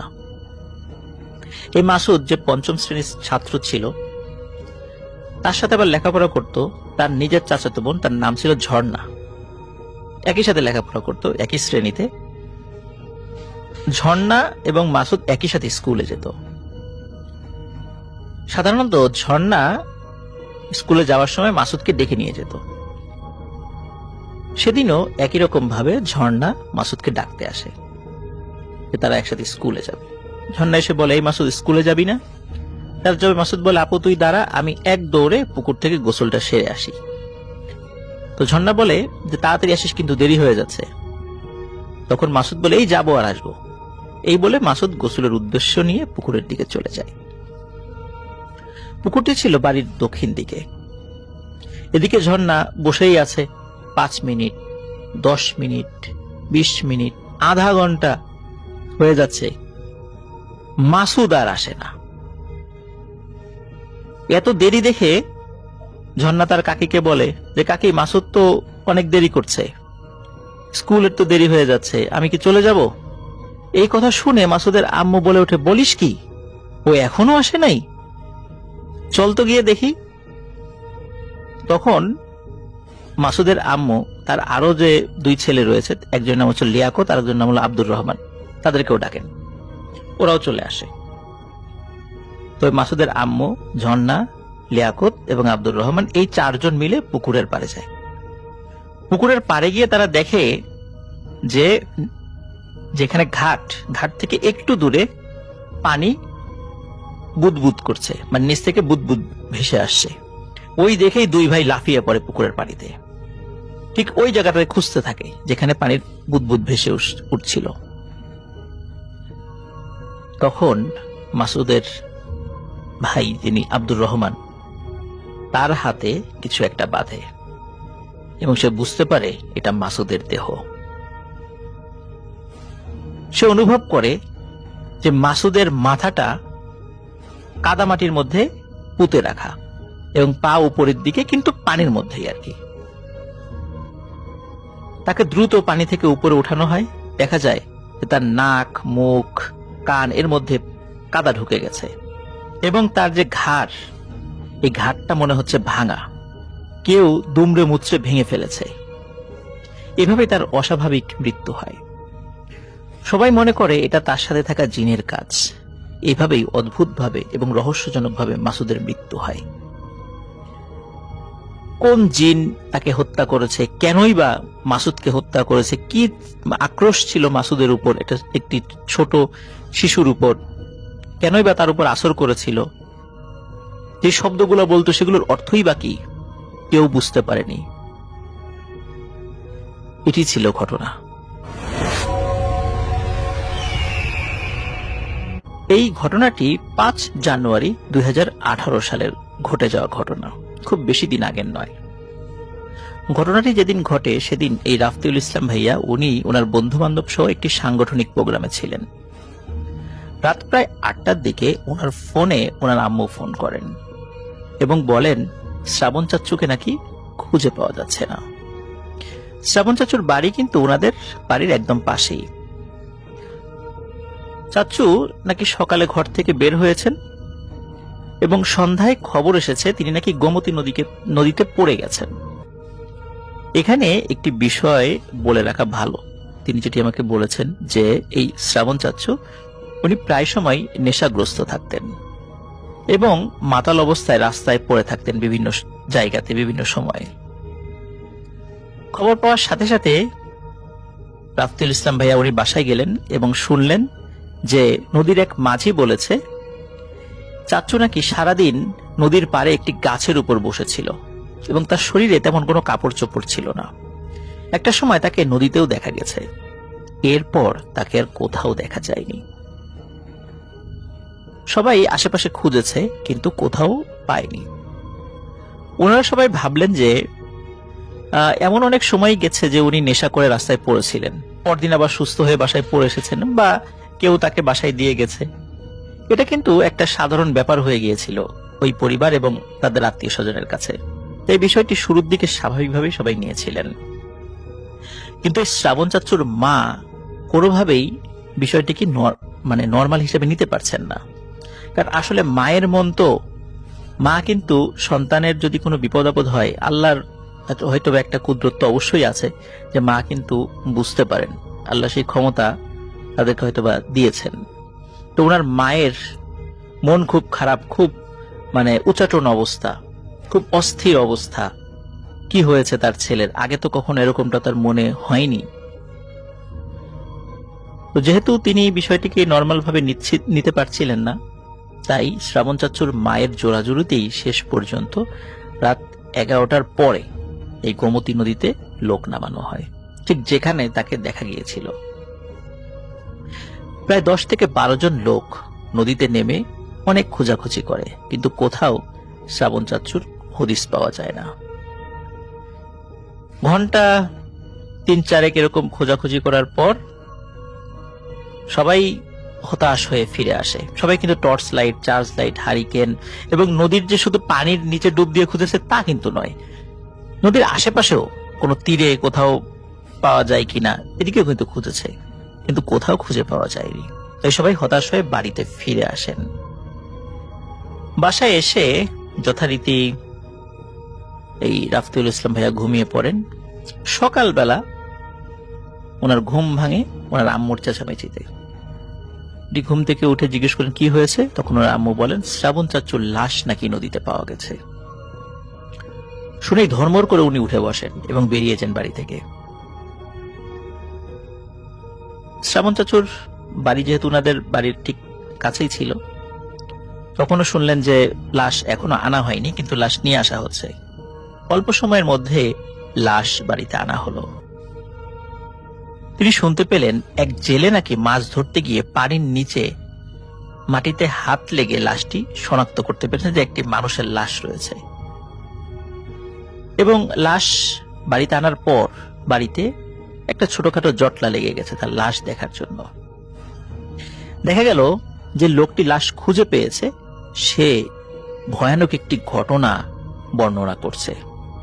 সে বলছে গত রাতে নাকি এই লোকটি স্বপ্ন দেখেছে যে গত সন্ধ্যায় মাগরিবের আজানের একটু আগে শ্রাবণ চাচ্চুকে গোমতী নদীতে ডুবিয়ে মেরে ফেলা হয়েছে এবং আজ ভোরে ফজরের আগে নাকি তাকে আবার সেখানে রেখে যাওয়া হবে।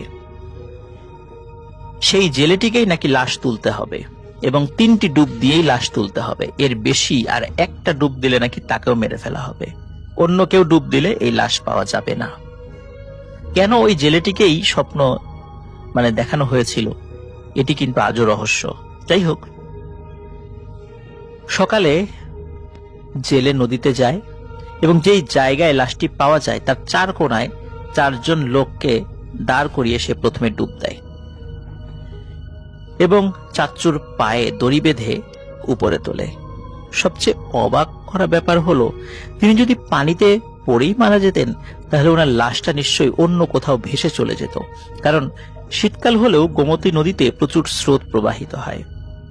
যেখানে একটা সাধারণ মানুষ সাঁতার কেটে টিকে থাকতে পারে না, সেখানে একটা লাশ কি করে এক জায়গায় স্থির থাকতে পারে?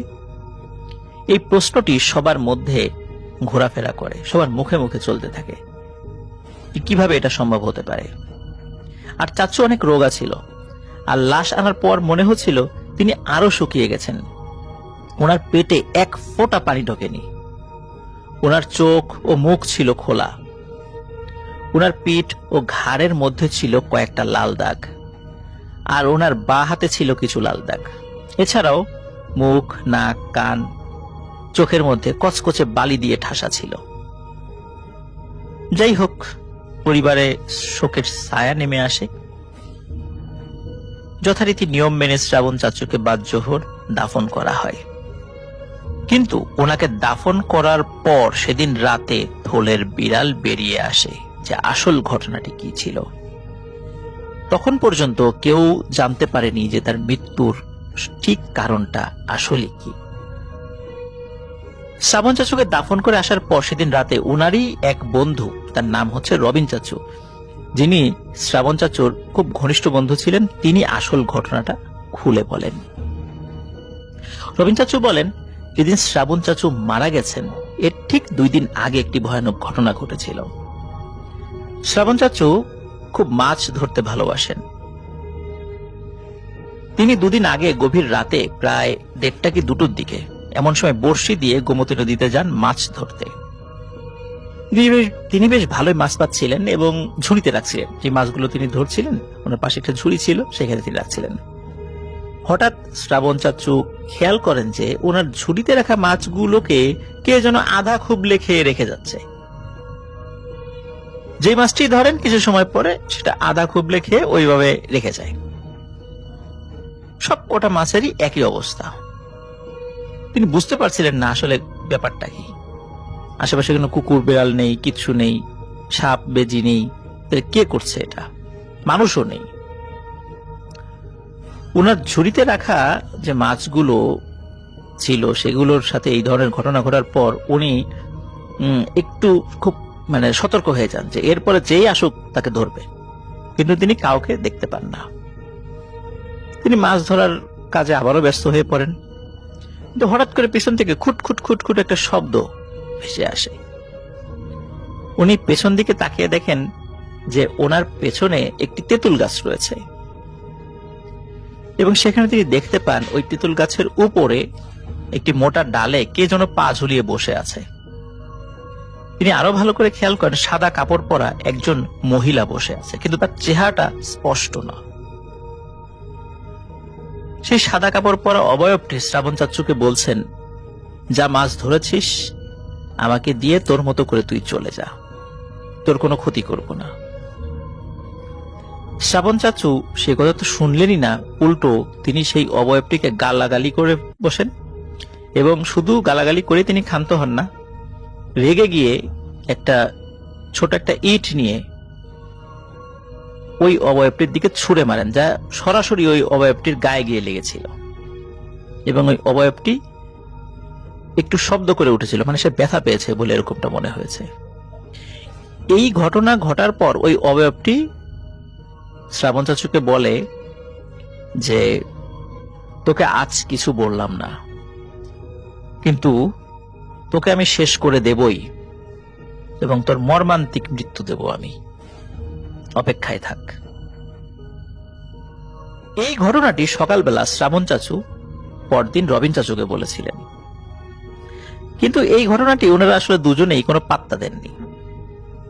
আর ঠিক 2 দিনের মাথায় ঘটে এই মর্মান্তিক ঘটনা। সব কথা শুনে ওনাদের মসজিদের ইমাম সাহেব বললেন, সেদিন রাতের জিনিসটা একটি খারাপ জিন ছিল, তার সাথে আসলে খারাপ আচরণ করা ঠিক হয়নি, কারণ ওর শরীরে আঘাত লাগার কারণে ওই জিনটি এই প্রতিশোধ নিয়েছে। এটি ছিল ঘটনা। গেল বছর খানেক আগের ঘটনা। একজন তো পরিচিত ভাইয়ের মাধ্যমে একজন মহিলার একটা সমস্যার ব্যাপারে জানতে পারি। ওনার নাম আয়েশা সিদ্দিকা। মহিলা আমাকে বলেছিলেন তার ফ্ল্যাটের সমস্যা। যেহেতু ফ্ল্যাটের সমস্যা, তাই আমি গিয়েছিলাম তার ফ্ল্যাটে। আমি লিফটে চড়ি না, কারণ লিফট আমার কাছে সবসময় ভোর্টেক্স, এবং ভোর্টেক্স এর মতো হয়, যেন ঘুরতে ঘুরতে আমাকে ফেলে দিবে উপর থেকে, এমন অনুভূতি আসে আমার। এটা আমার সমস্যা। এছাড়া লিফট নিয়ে কাজের সময় অনেক অভিজ্ঞতা আমার আছে, আর লিফটের সামনে দাঁড়ানোর পর মনে হলো লিফটটা আমাকে দেখছে, যার জন্য সিঁড়ি দিয়ে উপরে উঠি আমি। ওই ফ্ল্যাটের গেটের সামনেই ওই লিফটটা, বড় লম্বা করিডোর, দুই পাশে 4টা করে 8টা ফ্ল্যাট প্রতি ফ্লোরে। লিফটটা আমাকে দেখছিল, এমন লাগছিল বারবার। আমি ভদ্র মহিলার ফ্ল্যাটে ঢুকতে গরম একটা বাতাস আর আমার নাকে মুখে এসে লাগতে লাগলো। সেই সাথে ঘাড় ব্যথা করতে শুরু করে। বুঝতে বাকি নেই এখানে সমস্যাটা গাঢ় সমস্যা। আমার সামনে ভদ্র মহিলার স্বামী বসলেন। ভদ্রলোককে কেমন যেন আনইজি লাগছিল আমার কাছে। মনে হচ্ছিল উনি শান্তিতে বসতে পারছেন না। আর আমি ওনার পিঠের ডান দিকের কাঁধে এক মুহূর্তের জন্য 2টা আঙ্গুল দেখলাম। এটা দেখে আমি ওনার দিকে তাকাই। তিনি কথা বলার চেষ্টা করছিলেন, কিন্তু কেন বলছিলেন না। এমন সময় আমার মাথা ভার হয়ে ব্ল্যাক আউটের মতো হলো। তখন আমি কি যেন দেখলাম, একটা ছায়া ভাসছে সিলিং এর আশেপাশে, যে এই লোককে, তার স্ত্রীকে, তার সন্তানদেরকে ক্রাশ করে নিচ্ছিল নিজের কবজায়। আমি দেখলাম ভেসে ভেসে সেই ছায়াটা আমার উপরে এসে ধুম করে কিছু একটা ফেলে দেয়, আর সেই সময় আমার ঘোরটা কেটে যায়। আর আমার ঘোর কেটে যাওয়ার সময় আমি একটা শব্দ পেয়েছিলাম, সাথে কিছু জোর গলার শব্দ পেয়েছিলাম, শব্দ শুনছিলাম। সেন্স ঠিক হবার সাথে সাথে আমি দেখলাম চায়ের টেবিলের উপর একটা ছাগলের বাচ্চার মাথা পড়ে আছে, যা আকারে টেনিস বলের চেয়ে একটু ছোট। এদিকে তাকিয়ে দেখলাম ভদ্র মহিলা মুখে কাপড় চেপে কাঁদছেন, আর লোকটাও ভয় পেয়ে দাঁড়িয়ে আছে। আমি বুঝতে পেরে মাথাটা তুলে বাইরে রেখে আসি, কিন্তু মাথা তুলে বাইরে আসার সময় আমি একটা জায়গা দেখতে পেলাম কল্পনার মতো করে। 2টা গাছের মাঝে একটা ছোট্ট ঢিবি, একটা ছোট্ট গর্ত খোঁড়া, আর সেই গর্ত থেকে গায়ে কাটা দেওয়ার মতো চিৎকার শব্দ আসছে। এই ছাগলের বাচ্চাটার মাথাটা যখন আমি রেখে আসছিলাম, আমার এমন লাগছিল যেন হাঁটতে পারছি না, যেন আমি সিঁড়ি বেয়ে ওঠার চেষ্টা করছি কিন্তু পারছি না। নাক দিয়ে পানি চলে আসলো এবং চোখ দিয়ে পানি চলে আসলো। নিজেকে গুছিয়ে আমি তাদের ফ্ল্যাটে প্রবেশ করি। সবার আগে একটা কথা বলি, তাদের এই আবাসিক ভবনটা নাম করা, আর আশপাশের মানুষ জানলে সমস্যা হবে, তাই তারা তাদের কান্না, জ্বালা, যন্ত্রণা লুকিয়ে রাখতেন 4 দেয়ালের ভেতর।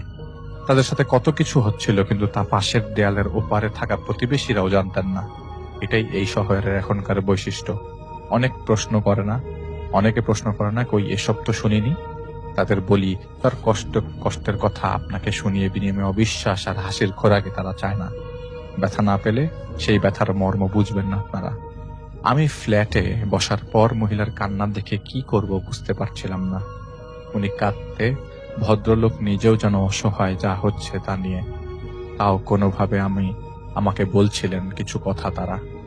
আয়েশা একজন ডাক্তার আর তার স্বামী একজন ব্যবসায়ী। তারা ঘুরতে গিয়েছিল গ্রামের বাড়ি। তাদের গ্রামের বাড়িটা বেশ বড় সড় এলাকা জুড়ে, উত্তরবঙ্গের দিকে। গ্রামে ছুটি কাটানোর সময় একদিন সন্ধ্যার দিকে ওনার ছেলেটাকে ওনারা খুঁজে পাচ্ছিলেন না, যার বয়স 10 বছর হবে। পানিতে পড়ে যাওয়ার ভয় ছিল, তাই সবাই খোঁজাখুঁজি শুরু করে, কিন্তু কোনো রকমের খোঁজ মিলছিল না ছেলেটার। আতঙ্ক ধরে ফেলেছিল সবাই, কে জানি আগমনী খারাপ সংবাদের। ছেলেটার নানি সেদিন রাতে ছুটে যান তার বৃদ্ধ মামার কাছে আয়েশাকে সাথে নিয়ে, যার বয়স 80-র বেশি। ছেলেটার নানি তার মামার কাছে যাবার পর তার মামা বলল, তুই ভাবিস না, বেঁচে আছে তোর নাতি। আমি বুঝতে পারছি, তুই দাঁড়া, আমি একটু কথা বলে আসি। বলেই তিনি তার লাঠিটি হাতে নিয়ে নেন আর হেঁটে তার বাসার পেছনের জঙ্গলের ভেতরে একটা ডোবার কাছে যান। আয়েশা আমাকে বলছিলেন যে তার নানা, মানে তার মায়ের মামা, উনি পারদর্শী ছিলেন এসব কাজে। আর ওই ডোবার কাছে কিছু পিচাস থাকতো, যারা আয়েশাকে নানাকে খোঁজ খবর দিত।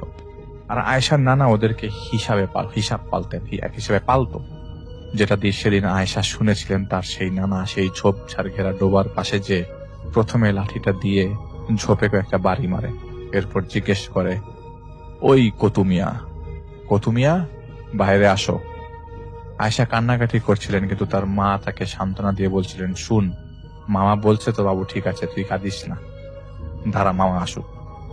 এর ভেতরে আয়েশা শুনতে পান তার নানাকে বলতে, দেখো তো আমার নাতিনের ছেলেটা কই। কয়েক সেকেন্ড পর বলে, এটা কি বললা? ও তুমি দেখছো তো ঠিকভাবে? এরপর আয়েশার সেই নানা এসে বলেন, সর্বনাশ হইছে, চল আমার সাথে। এরপর তিনি কয়েকজনকে ডাক দেন। তিনি বলতে থাকেন, নাগের ভিটায় আমার নাতিনের ছেলেটারে রাখছে, চল তাড়াতাড়ি, নিলে দেরি হয়ে যাবে। আয়েশা কিছু বুঝতে পারেনি কি বলছে তারা নানা, কিন্তু তারা সবাই মিলে যান সেখানে। প্রায় অনেক দূর এগিয়ে যান আর সেই নাগের ভিটায় পৌঁছে যান। লম্বা লম্বা 40-50 বছর বয়সী অনেকগুলো গাছ দিয়ে ঘেরা মাটির এক আধ ভাঙা বাড়ি।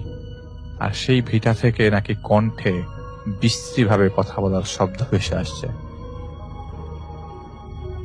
নাকি কণ্ঠে আর কি। ভিটার সামনে শুয়ে আছে আয়েশার ছেলে। আয়েশার সেই নানা বলে দেন আয়েশা বা কেউ যেন সামনে না আসে, কিন্তু তা না মেনে ছেলের কাছে ছুটে যাওয়ার চেষ্টা করলে আয়েশার সেই নানা লাঠি দিয়ে একটা বাড়ি মারে আয়েশাকে, আর বকা দিয়ে বলে সেখান থেকে সরে যেতে।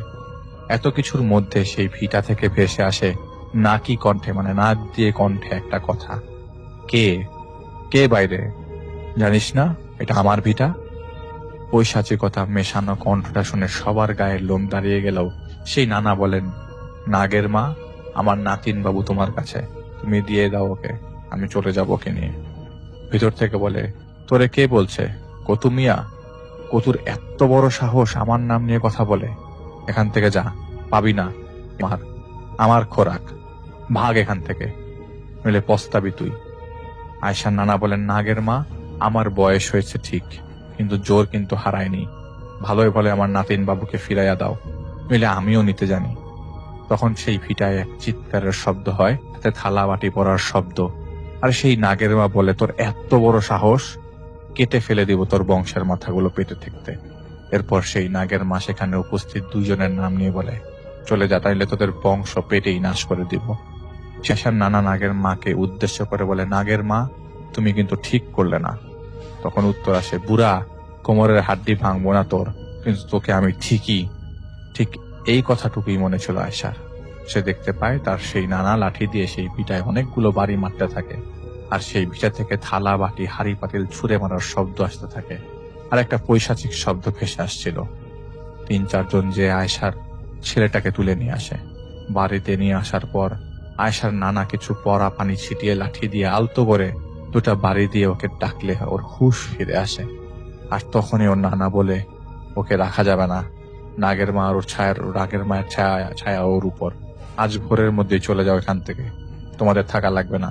তখন আয়েশার মা বলে, ওরা কেমনে যাবে হুট করে, নাতিনটার অবস্থাটা ভালো না, আমার নাতিটা ঠিক হোক, তারপর ঠিক হলে তারপরে যাবে। তখন লাঠি দিয়ে টেবিলে একটা বাড়ি মেরে সেই নানা বলেন, বেশি বুঝো আমার থেকে, বের হয়ে যাও এখান থেকে, এই নাতির জান বাঁচাতে চাইলে বের হয়ে যাও, আর কোনোদিন এখানে আসবে না তোমরা।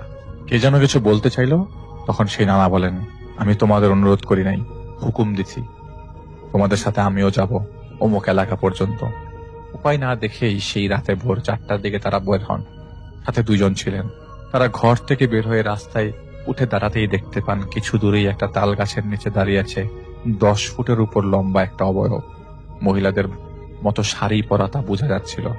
ভয় পেয়ে আয়েশা কেঁদে দিল। আয়েশার সেই নানা তাদের ধমক দিয়ে গাড়ির ভেতর বসতে বললেন, আর সেই তাল গাছের দিকে যে লাঠি দিয়ে 3টা বাড়ি মারেন। এরপর তিনি সেই নির্দিষ্ট এলাকা পর্যন্ত এসে গাড়ি থেকে নেমে যান, আর আয়েশারা ঢাকায় ফিরে আসে। এই ঘটনা আয়েশা নাড়িয়ে দিয়েছিল, কারণ সে কখনো এমন কিছু আগে দেখেনি। আর তাই সে ঢাকায় এসে পুরো ব্যাপারটাকে ইগনোর করে যান। এমনকি তার ছেলে তাকে সেই ব্যাপারে কিছু বলতে গেলে তিনি তা ইগনোর করে দিতেন, শুনতেন না। এই কয়েকদিন তাদের ভালোভাবেই কেটে গেল, বেশ কিছুদিন কোনো সমস্যা ছিল না। কিন্তু একদিন রাতে আয়েশা একটা স্বপ্ন দেখে, তার সেই নানা হাতে শেকল নিয়ে সেই শেকল নিজের মাথায় ঠুকছেন, আর তার পেছনে সেই 9-10 ফিট লম্বা অবয়বটা দাঁড়িয়ে আছে, একটা হাত আর ঘাড়ে রেখে। তার সেই নানা তাকে ডাকছে। আয়েশা টের পাচ্ছিল তার সেই নানার বুকের ভেতর তীব্র যন্ত্রণা। 2 বার ঝাঁকি দিয়ে উঠল তার শরীর, আর তার নানা পড়ে গেলেন নিচে। তখন সেই অবয়ব সেই নানা বুকে একটা পা রেখে দাঁড়ায়। সে অবয়বটা নানার বুকে পা রেখে দাঁড়ায়। সেই পাটা সাদা কিন্তু শুকনো মলিন একটা লম্বা পা। এটা দেখে তার ঘুম ভেঙে যায়। সেদিন সকালে আয়েশার মা ফোন দিয়ে বলে সেই নানা মারা গেছেন। আয়েশার নানি বলেন সেদিন সন্ধ্যার পর থেকে নানাকে খুঁজে পাওয়া যাচ্ছিল না। নানার ঘরে তার লাঠিটা কয়েক টুকরো অবস্থায় পাওয়া যায়, আর সেই ঝোপঝাড়ের ভেতরে থাকা ডোবা থেকে দাপটানোর শব্দ আসছিল। সেই ডোবাতে হাঁটু সমান পানিও নেই, কিন্তু সেখানে লাইট মেরে দেখতে পাওয়া যায় একটা বড় আকারের মাছ কাতরাচ্ছে, আর ডোবার পানি রক্তে লাল হয়ে গেছে। আর সেই মাছের ঘাড়ে সেই নানার ব্যবহার করা লাঠির একটা টুকরা গেঁথে দেওয়া। এদিকে চিৎকার চেঁচামেচির শব্দ শুনে সেখানে যে আয়েশার মা দেখতে পান শেকল দিয়ে নিজেই নিজের শরীরে আঘাত করছেন আয়েশার নানা। তার মুখ দিয়ে ফেনা পড়ছিল, আর অবিশ্বাস্য রকমের হাসি তার মুখে ছিল। কেউ তার কাছে যেতে পারছিল না। আয়েশার নানা, যিনি আয়েশার ছেলেকে নাগের মায়ের হাত থেকে বাঁচিয়ে এনেছিলেন, সেই নানা সবার সামনে মারা যান। তিনি পড়ে যাওয়ার আগ মুহূর্তে তার পিঠে সজোরে কিল মারার শব্দ হয়, আর তিনি পড়ে যান। আয়েশার সেই নানা মারা যান।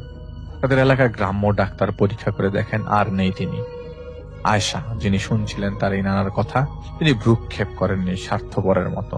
আর এই স্বার্থপরতা তাকে ভীষণ যন্ত্রণা দিতে হচ্ছিল, যা আমার হিসেবে তার প্রাপ্য ছিল।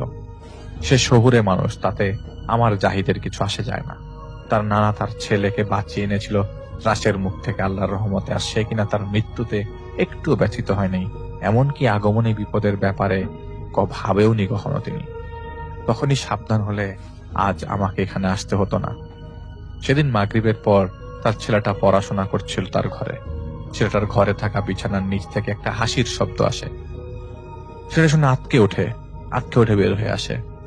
সেদিন বাসায় ছেলেটার বাবা ছিল। ছেলে তার বাবার কাছে যে বলার পর তার বাবা ছেলেটাকে বুঝ দেবার জন্য যে সে ভুল শুনেছে, তাই ছেলেকে নিয়ে তার রুমে যায়।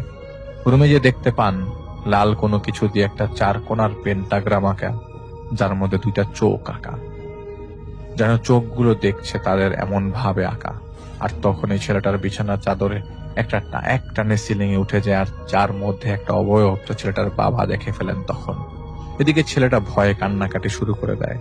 ছেলেকে নিয়ে বেরিয়ে আসেন তিনি, আর তার স্ত্রীকে ফোন দেন। তার স্ত্রী তার বড় মেয়েকে নিয়ে ফেরার আগ পর্যন্ত ভদ্রলোক বাইরেই ছিলেন তার ছেলেকে নিয়ে। তারা 2জন আত্মীয়কে নিয়ে বাসায় ঢুকে দেখতে পান সব ঠিকঠাক আছে। আর তাদের সেই 2জন আত্মীয় বলে দেন যে তারা তাড়াতাড়ি হুজুর আনো, নানা মারা গেছেন। এখন তোমার এই ছেলের উপর তো নজর আছেই, তোমরা দ্রুত হুজুর আনাও যারা বুঝে এগুলা।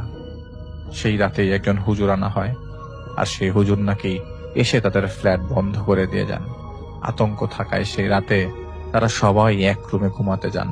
রাতের বেলা আয়েশা স্বপ্নে দেখতে পান তার সেই নানা খুঁড়িয়ে খুঁড়িয়ে হাঁটতে হাঁটতে তাদের ঘরে প্রবেশ করে। তিনি হেঁটে হেঁটে দরজাগুলোতে একটা করে লাঠির বাড়ি দিচ্ছিলেন আর থুথু মারছিলেন। নানাকে আয়েশা দেখলেন তাদের ঘরে ঢুকতে, আর ঘরে ঢুকে আয়েশার নানা তাদের বিছানায় দাঁড়ান, আর আয়েশার 2 ছেলে মেয়ের বুকের উপর পা দিয়ে দাঁড়িয়ে যান, আর বলতে থাকেন, আমার জিনিস আমাকে দিবি না, নিয়ে আসবি, যেটা আমার না সেটা যেটা আমার না সেটা আমি তোকে হতেও দিব না, বলে তার নানা লাঠি দিয়ে 2 সন্তানের মাথায় বাড়ি মারতে লাগলেন। আয়েশার ঘুম ভেঙে যায়, আর তিনি উঠে বসে দেখতে পান তার নানা তার ছেলের বুকের উপর বসে আছেন বস্ত্রহীন অবস্থায়, হাঁটু ভাঁজ করে বুকের কাছে রেখে, আর তার শরীরের নিচের অংশগুলো থেকে পানি ঝরছে। আয়েশা এটা থেকে ফেইন্ট হয়ে যান। সকালবেলা দেরিতে ঘুম ভেঙে যায় তার। ঘুম থেকে উঠে আয়েশা তার মাকে কথাগুলো বলেন। আয়েশার মা দ্রুত কাউকে নিয়ে আসবেন বলে জানান। সেদিন রাতে আয়েশা শোয়ার প্রস্তুতি নিচ্ছিলেন, ঠিক তখন জানালা ভেঙে একটা ছাগলের মাথা এসে পড়ে তার বিছানার উপর, আর সেই মাথাটা বিছানায় পড়তেই লাফাতে শুরু করে টিকটিকির মতো। আয়েশা ঘর থেকে বেরোতে যাবেন, ঠিক সেই সময় দেখতে পায় দরজার বাইরে যাওয়ার পথ আটকে রেখেছেন একজন দাঁড়িয়ে আছে। বুক পর্যন্ত দেখা যাচ্ছিল। আয়েশা বুঝে ওঠার আগে দেখতে পান মাথা ঝুঁকে সেই এন্টিটিটা তার ঘরে ঢুকে একটা মুচকি হাসি দিয়ে আয়েশাকে ধাক্কা মেরে ফেলে দেয়। আয়েশা ভয়ের কারণে কিছু মনে রাখতে পারেনি। পানি ছিটিয়ে আয়েশার হুঁশ আনেন তার স্বামী। রাত তখন 2টা বেজে গেছে। আয়েশা সবকিছু বলে এই বাসা থেকে বের হয়ে যেতে চাইছিল, কিন্তু অনেক রাত হওয়ায় তার স্বামী তাকে বুঝায় যে ভোর হলেই তারা চলে যাবেন। রাতে ভয়ের কারণে ঘুমাতে পারছিলেন না আয়েশা। একসময় তার ঘুম ভেঙে যায়। ঘুম ভেঙে গেলে তিনি তার সেই নানাকে দেখতে পান। সেই নানা তার সামনে বসে আছেন বস্ত্রহীন অবস্থায়। তার নানা তার 2 হাত দিয়ে দেখিয়ে বলেন, দেখ, তোর জন্য আমার 2টা পচে যাওয়া হাত এনেছি, বলেই হাতগুলো ছুঁড়ে মারেন আয়েশার দিকে। আয়েশা ভোরকে যে চিৎকার দিতে শুরু করেন। আলো জ্বালিয়ে দেখতে পাওয়া যায় আসলে 2টা হাত নয়, সেগুলো ছিল পচা 2টা পা কুকুরের। আর সেই সময় তাদের ঘরের চেয়ার টেবিল নড়াচড়া করতে শুরু করে, আর দেয়াল থেকে শব্দ আসতে শুরু করে। কোনো মতে সেই রাতে তারা বাড়ি থেকে বের হয়ে চলে যান। প্রায় 15 দিন তারা আর ফেরেননি। এর মধ্যে একজন আলেমকে নিয়ে আসেন আয়েশার মা। রাতের দিকে কোরআন খতম দেওয়া হয় আর ফ্ল্যাটে পরা পানি দিয়ে পরিষ্কার করা হয়। এরপর বন্ধ করে দেওয়া হয়। আয়েশারা বাড়ি ফিরে আসেন। 1 মাস কোনো সমস্যা আর ছিল না, আর কোনো সমস্যা ছিল না। এরপর একদিন রাতে কাঁচ ভাঙার শব্দে ঘুম ভাঙে আয়েশার স্বামীর। তিনি উঠে দেখতে পান তার ছেলে ভাঙা কাঁচ নিয়ে তার পাশে দাঁড়িয়ে আছে। ছেলে তাকে বলে, নাগের মা আমাকে বলেছে তোমার আর মাম্মির গলা কেটে দিতে, তাহলে তোমরা নাকি আর পাগলামি করবে না। আয়েশার স্বামী সেখান থেকে সাবধানে সরে যে আয়েশাকে ডেকে তোলে। নাকি কাঁদুনি স্বভাবের এই মহিলা এটা দেখে ভয়ে কাঁদতে শুরু করে দেয়। এদিকে কোনোভাবে ছেলের কাছ থেকে কাঁচের টুকরা সরিয়ে নিজের হাতে যখন নিয়েছেন, তখন মেয়ের ঘর থেকে বাবা বলে ডাকার শব্দ পান। মেয়ের ঘরের দিকে ছুটে যেয়ে তিনি দেখতে পান মেয়েটা উপর হয়ে আছে আর একটা ছায়া মেয়েটার পিঠের উপর লাফাচ্ছে। কোনোভাবে মেয়েকে তিনি সেখান থেকে সরিয়ে আনার পর দেখতে পান ডাইনিং রুম থেকে ডাক ভেসে আসছে, আয়েশা, এদিকে আয় তো মা। আয়েশার মায়ের কণ্ঠে এই ডাক ভেসে আসছিল। আর নিজেদের একটা ঘরে বন্দি করে ফেলে তারা, আর আত্মীয়দের জানায় তাদের সমস্যার কথা। সেদিন থেকে এই অবস্থায় চলছে প্রায় 8-9 মাস। পশু পাখির মাথা ছুঁড়ে মারত, বিশ্রী সব স্বপ্ন দেখাতো। অনেকে অনেক কাজ করেছিলেন, কিন্তু সমাধান হচ্ছিল না। আর তারা ভালো বা অভিজ্ঞ কারোর কাছে যেতে পারেননি, কারণ প্রতিবার যাবার প্ল্যান করলে পথে আসতো সেই বাধা। আয়েশা সিদ্দিকার এই কাঁদুনে স্বভাবটা আমার মাথা ভনভন করা অবস্থাও রাগিয়ে দিয়েছিল। ভাবছিলাম সে ডাক্তার হলো কিভাবে যদি এতই ভয় পায়।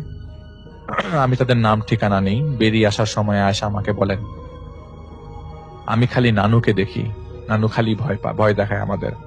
আমি বলি, সেটা আপনার নানু না, নানুর উত্তর এগুলা করে। আর কান্নাকাটি থামান, আপনার এই স্বভাবের কারণে অতি সাধারণ একটা জিনিস এত কঠিন হয়ে চেপে বসেছে।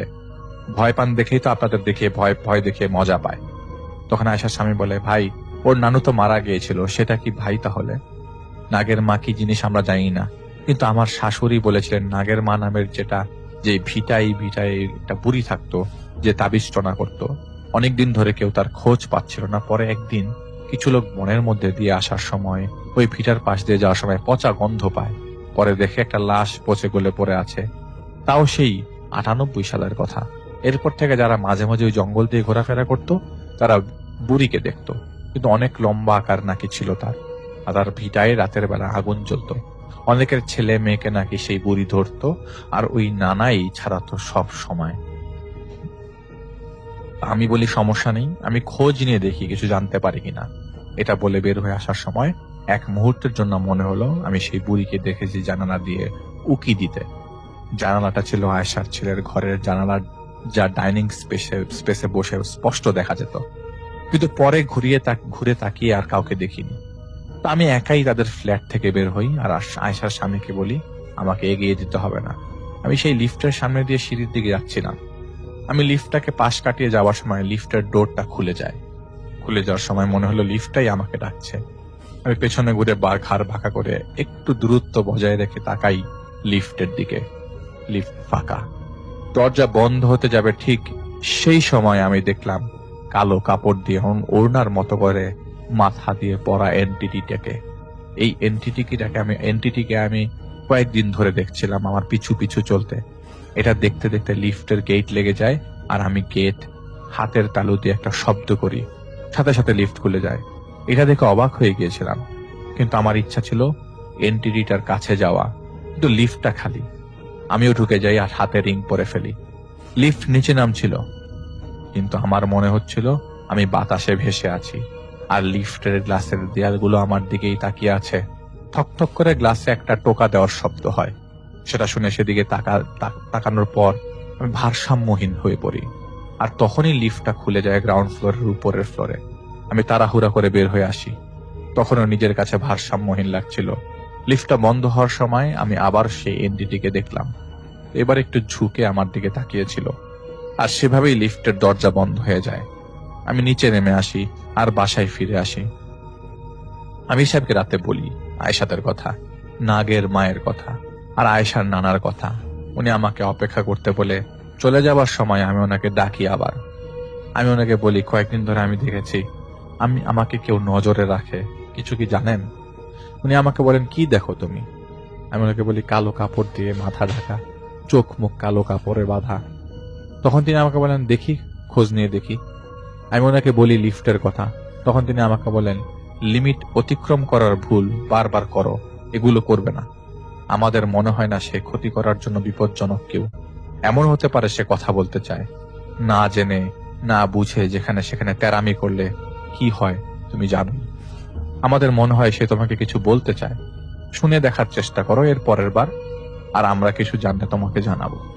ভোরের রাতের দিকে আমির সাহেব আসেন, আর তিনি আমাকে বলেন, মন দিয়ে শোনো, নাগের মা বলতে কোনো মানুষ নেই, সেটা একটা বজ্জাত এন্টিটি, যার উপাসনা করতো সেই ভিটায় যে মহিলা থাকতো সে। এখন এই বজ্জাতের কবজায় আছে সেই জমিনে। সেই এলাকার লোক তো ওইদিকে যায় না, কিন্তু তকদিরের লেখনী ছিল দেখে আয়শার ছেলেটা সেদিকে গিয়েছিল, আর এই বজ্জাত সেই সুযোগে চেপে বসে গিয়েছিল বাচ্চাটার উপর, যার কথা আমাকে বললে আয়শা নানা সে আগে পরে কয়েকবার ছাড়িয়েছিল এই বজ্জাতকে অনেক বাচ্চাদের উপর থেকে। তাই আগের রাগ তো ছিলই, সেদিন লাঠি দিয়ে ভিটার মাটিতে বাড়ি দেবার কারণে চরমভাবে ক্ষিপ্ত হয়েছিল এই বজ্জাত, তাই সে সুযোগ খুঁজছিল। এই যে আমাদের বললে একটা ঝোপঝাড়ে ঘেরা ডোবার কথা, সেখানে কিছু পিশাচ ছিল যাদের আয়শা নানা পালতো, তারাই জানিয়েছিল আয়শার ছেলে কোথায় আছে, তাই সেই পিশাচদেরও সে মেরে ফেলে। আগে এসে আয়শার নানার 2 হাত ছিঁড়ে ফেলার চেষ্টা করে, কিন্তু তা করতে না পারে লাঠিগুলো ভেঙে ফেলে। এরপর পিশাচগুলোকে মেরে তার ওই বৃদ্ধ লোককে নিজের কবজায় নিয়ে লোকটাকে মেরে ফেলে। এরপর এই লোকের কবর থেকে কাফনের কাপড় ছিঁড়ে তা দিয়ে জাদু করে এখন আয়েশাদের কাছে পৌঁছে গেছে। সেই ভিটায় যেতে হবে, আর এই বজ্জাতের শয়তানি থামাতে হবে। ভিটার বাইরে ছোট জায়গায় একটা 2 ইঞ্চি পরিমাণ গর্ত আছে, সেটা খুঁড়ে কাপড় বের করে তার জায়গা মতো ফিরিয়ে দিতে হবে পরিষ্কার করে, আর ভিটাটা নষ্ট করতে হবে। বজ্জাতকে কবজা করতে গেলে এই প্রসিডিউরে যেতে হবে। সে ঘুরে ফিরে মানুষের ক্ষতি করবেই। আর ভিটার সামনের জায়গায় তাবিজ আছে কিছু, যা কিন্তু জ্বলন্ত কয়লা দিয়ে ঘেরা, সেগুলোকেও তুলে ফেলতে হবে। পরে আমি আয়েশাদের বলি আমাকে সেই ভিটায় নিয়ে যেতে হবে, কিন্তু আয়েশার মতো বদ্ধ উন্মাদ আর ভীত লোক আমি কখনোই দেখিনি। সে উল্টো বলছিল, সেখানে না যে আমি যা পারি তাই যেন করি। পরে আয়েশার নানি আমাকে নিতে আসেন, আর এক বৃহস্পতিবার বিকেলে আমি আয়েশার নানির সাথে তাদের সেই বাড়িতে পৌঁছাই যাই। আমি গাড়ি থেকে নামার পর আগে একজনের সহায়তা নিয়ে সেই ভিটাটা দূর থেকে দেখে নিয়ে একবার, এরপর সন্ধ্যার অপেক্ষা করতে থাকি আর আমির সাহেবের জন্য। মাগরিবের পর আমির সাহেব আসেন, আর তিনি আমাকে ওই ভিটার কাছ থেকে একটা নির্দিষ্ট মাপের 4টা জায়গায় ব্যাপারে ভালো করে বুঝিয়ে দেন। সেখানে কিছু জাদ্য বস্তু ছিল। তিনি আমাকে এটাও বলেন, ওই ভিটির মাঝে ছোট্ট একটা জায়গা আছে, সেখানে একটা গর্ত আছে, সেখান থেকে কাপড়টা বের করতে হবে, আর সেই ভিটি নষ্ট করে দিতে হবে, সেটাও আমাকে বলেন। একটা পুকুরে কিছু জাদু বস্তু আছে, তা সংগ্রহ করতে তিনি চলে যান। আমি হাতের রিং পরে প্রথম জায়গায় যাই। এটা কাঁটাওয়ালা ঝোপঝাড় ছিল, আর আমাকে আমির সাহেব বলেছিলেন যে ঝোপের ভেতরে কোনো না কোনো পাতলা ডালে জাদু বস্তুটা তুমি পেয়ে যাবে। আমি সেটা পেয়ে যাই, আর ওনার কথা মতো আগুনে পুড়িয়ে দিই। আগুনে দিতেই সেই জঙ্গল থেকে শিয়ালের কান্না ভেসে আসতে শুরু করে। এভাবে আমি 3টা সব মিলিয়ে জাদু বস্তু নষ্ট করে 4র্থটার দিকে আগাবো, তখন সেই পৈশাচিক সেই পিশাচ নাকি একটা কণ্ঠে আমাকে পেছন থেকে বলে, আর যাবি না, মেরে ফেলবো, মেরে ফেলবো। আমি এটা শোনার পর গায়ে কাটা দিলেও আমি সেদিকে যাই যেখানে যাওয়ার কথা। পেছন থেকে নাকি কণ্ঠে অনেক কথা ভেসে আসছিল। আমি মাটির একটা ঢিবির ভেতর থেকে লাঠিটা দিয়ে খোঁচাতে শুরু করি। ঠিক তখন ধাম ধাম করে আমার পেছন থেকে বড় বড় ডাল দিয়ে বাড়ি মারার শব্দ পাচ্ছিলাম। আমি এবার জোরেই বলি, এত বেশি লাফালাফি করিস না, আমি আয়েশা না, আমি জাহিদ। তখন উত্তর আসে, ও তাই নাকি, তুই শিয়ানা বেশি। আমি ততক্ষণে সেই জাদু বস্তুতে আগুন লাগাতে যাব, ঠিক তখন আমি দেখতে পাই আমার থেকে 10-12 হাত দূরে দাঁড়িয়ে আছে সেই অবয়ব। 10 ফিট তো হবেই, শাড়িটা দুলছিল, আর আমার দিকে তার বড় হাতটা বাড়িয়ে দিয়েছে আর বলছে, দে না দে। আমি বস্তুতে আগুন লাগানোর সাথে সাথে সে অবয়বের গায়ে আগুন লেগে যায়, আর আমি দেখেই সেই পিছন দিয়ে বাতাসে ভেসে মিলিয়ে গেল। বুকটা আমার ধরফর করছিল। ক্লান্তি ভর করে বসে। এর মানে আমি নার্ভাস হয়ে গেছি। আমির সাহেব কাছে নেই, এটাই কারণ। আমি কয়েক কদম এগিয়ে যাই ভিটার দিকে। গাঢ় অন্ধকার, কিন্তু আমি মোমের আলো দেখছিলাম। মনে হচ্ছিল কাছে যেয়ে দেখি, না, মোম না, সলতে জ্বলছে। ভিটার সামনে মাটিতে খাঁজ কেটে গোল গোল অনেকগুলো পেন্টাগ্রাম আঁকা, আর ছোট্ট সেই গর্তটা সেখানে। আমি যে হাতে থাকা লাঠি গর্তে ঢুকিয়ে এদিক ওদিক করে ঘুরাতে থাকি, যাতে করে মাটি আলগা হয়ে যায়। বিশ্রী পটকা গন্ধ বেরোচ্ছিল সেখান থেকে। আশপাশ শান্ত। আমাকে আমির সাহেব বলেছিলেন 10 আঙ্গুল নিচেই সেই কাপড়ের টুকরাটা আছে। আমি আল্লাহর নাম নিয়ে হাত ঢুকিয়ে দিই, কিন্তু বেখেয়ালি ডান হাত না দিয়ে আমি বাম হাত ঢুকিয়ে দিই। আমি কাপড়টা নাগাল পাই। আমি কাপড়টা টান দেব, ঠিক সেই সময় কাপড়টাকে ভেতর থেকে কে যেন টান দিল। আমার সাথে কাপড় নিয়ে টানাটানি হচ্ছিল। আমি শক্ত করে ধরে রেখেছিলাম, আমার আয়াতুল কুরসি পড়ছিলাম আর টানছিলাম, কিন্তু হুট করেই আমার পায়ে টান পড়ে, আর মাটির ভেতর থেকে এমন একটা অদৃশ্য ধাক্কা আসে যার কারণে আমি ছিটকে পড়ে যাই। পায়ে টান লাগার কারণে প্রচন্ড ব্যথা হচ্ছিল আমার। আমি সোজা হতে পারছিলাম না। আমি বুঝতে পারছিলাম কাপড়টা নিয়ে গেছে, তাই সেটার আশা বাদ দিয়ে আমি কয়লা দিয়ে চেপে রাখা তাবিজগুলো সেখানে যাই। আর ক্লান্তি আর পায়ের ব্যথা 2 মিলিয়ে অসহ্য অবস্থায় কোনোভাবে ডালপালা সরিয়ে সেই তাবিজগুলো উদ্ধার করি। তাবিজগুলো মাটিতেই গোল করে রাখা ছিল, যার চারপাশে ছিল কয়লা, যা গরম অনুভব হচ্ছিল আমার কাছে। আমি তাবিজগুলো হাতে নিই, আর তাকাতেই দেখি ভিটার ভিতর কিছু হচ্ছে। পায়ে টান লাগায় খুঁড়িয়ে খুঁড়িয়ে চলছিলাম আমি। হাত তাবিজগুলো তখন গরম। ডান দিকে তাকাতেই আমার সেই এন্টিটির দিকে চোখ পড়ল, কালো কাপড় দিয়ে মাথা ঢাকা ওড়নার মতো করে। আমি সেদিকে সময় না দিয়ে সেই ভিটার দিকে যাই। দরজার ফাঁক দিয়ে আমি মোমের আলো দেখতে পাচ্ছিলাম। আর একটু তাকাতেই আমি দেখতে পাই একটা গরুর বাছুরের মাথা সেখানে পড়ে আছে, যেটার উপরে পোকা কিলবিল করছে। অনেক পদের জিনিস সাজানো সেই মাথার চারপাশে। একটা ধাক্কা দেই জোরে, যার কারণে শুকনো পাতার মতো করে ভেঙে যায় সেই দরজা। আর ভেতরে তাকিয়ে দেখি এটা একটা পেন্টাগ্রাম। আমি স্পষ্ট টের পাই আমার পেছনে দাঁড়িয়ে আছে সেই নাগের মা। নাকি একটা কণ্ঠে বিশ্রী একটা শব্দ করে সে আমার উপরে এসে পড়ে, আর আমি পড়ে যাই সেই পেন্টাগ্রামের উপর। আর তখন আমি আবছা দেখছিলাম সেই নাগের মা দাঁড়িয়ে একটা পা আমার উপর দিতে যাচ্ছিল। সেই সময় আমির সাহেব এসে সজোরে কিছু দিয়ে একটা বাড়ি মারেন সেই এন্টিটিকে। সে বাড়ি খেয়ে নাগের মা পালিয়ে যায় সেখান থেকে। আমির সাহেব আমাকে তুলে বের করে আনেন। আমি হাঁটতেই পারছিলাম না টানের কারণে। আমি তাকে বলি যে কাপড়টা ছুটে গিয়েছে, কাপড়টা নিতে পারিনি। উনি আমাকে বলে, থাক, এসব এখন ভেবো না। এবং এটা বলে তিনি আমাকে নিয়ে আসেন ধীরে ধীরে আয়েশার নানিদের বাড়ির সামনে। এরপর আমি নিজেকে গুছিয়ে ওই জায়গাটা গুছিয়ে নেই। মাথা ব্যথা করছিল। আমি ঢাকায় জন্য রওনা হই। আর পথিমধ্যে আমির সাহেব আমাকে বলেন, যার কাপড় তার কাছে পৌঁছে গেছে, নাগের মাকে আমরা খুঁজছি, তাকে খুঁজে পেলেই বন্দি করে ফেলবো। তুমি ওদের জানিয়ে দাও, আল্লাহ যদি চান ইনশাল্লাহ আজকের পর থেকে নাগের মা নামক কোনো কিছু আর আয়েশার পরিবারকে ভোগাবে না। সেদিন ছিল সোমবার। যথারীতি বিকেলের অফিস ছুটি হয়ে গেছে, কিন্তু সেদিন ছিল আমাদের এক স্টাফের বিবাহ বার্ষিকী। তো ওর বাড়িতে সন্ধ্যায় পার্টি ছিল, তাই অফিস থেকে বাড়িতে না এসে সবাই চলে গেলাম ওর বাসায়। ওর বাসায় যেতে ওই চৌরাস্তার মোড় পেরিয়ে যেতে হয়। তখন আর ওইসব বিষয়ে তেমন কিছু মনে ছিল না, তাই চলে গেলাম। অনেকক্ষণ পার্টি এনজয় করলাম। তখন প্রায় রাত 10টা বাজে। আমি বাসায় ফিরব। বাসায় ফেরার কথা মনে হতেই আমার মাথায় আসলো চৌরাস্তার মোড়ের কথা, কিন্তু তখন আর ভাবার কোনো সময় ছিল না। অনেকটা বাধ্য হয়েই আসছি চৌরাস্তা দিয়ে। মোড়ের অনেক কাছাকাছি চলে এসেছি। হঠাৎ প্রচন্ড জোরে এক কুকুরের ডাক শুনতে পেলাম। বুকের ভেতরটা ধক ধক করে উঠছিল। সাহস করে এক মনে অন্য কোনো দিকে লক্ষ্য না করে সোজা হেঁটে চলছি। মোড়ে পৌঁছে গেছি। এবার হাতের ডান দিকে রাস্তা দিয়ে যেতে হবে। আমি ডান দিকে ঘুরবো এমন সময় এক বুড়িকে দেখতে পেলাম। আমার সামনে এসে আমাকে বলল, বাবা ফাহিম, তোর বাসা তো এদিকে নয়, তোর বাসা তো বাম দিকে যেতে হয়।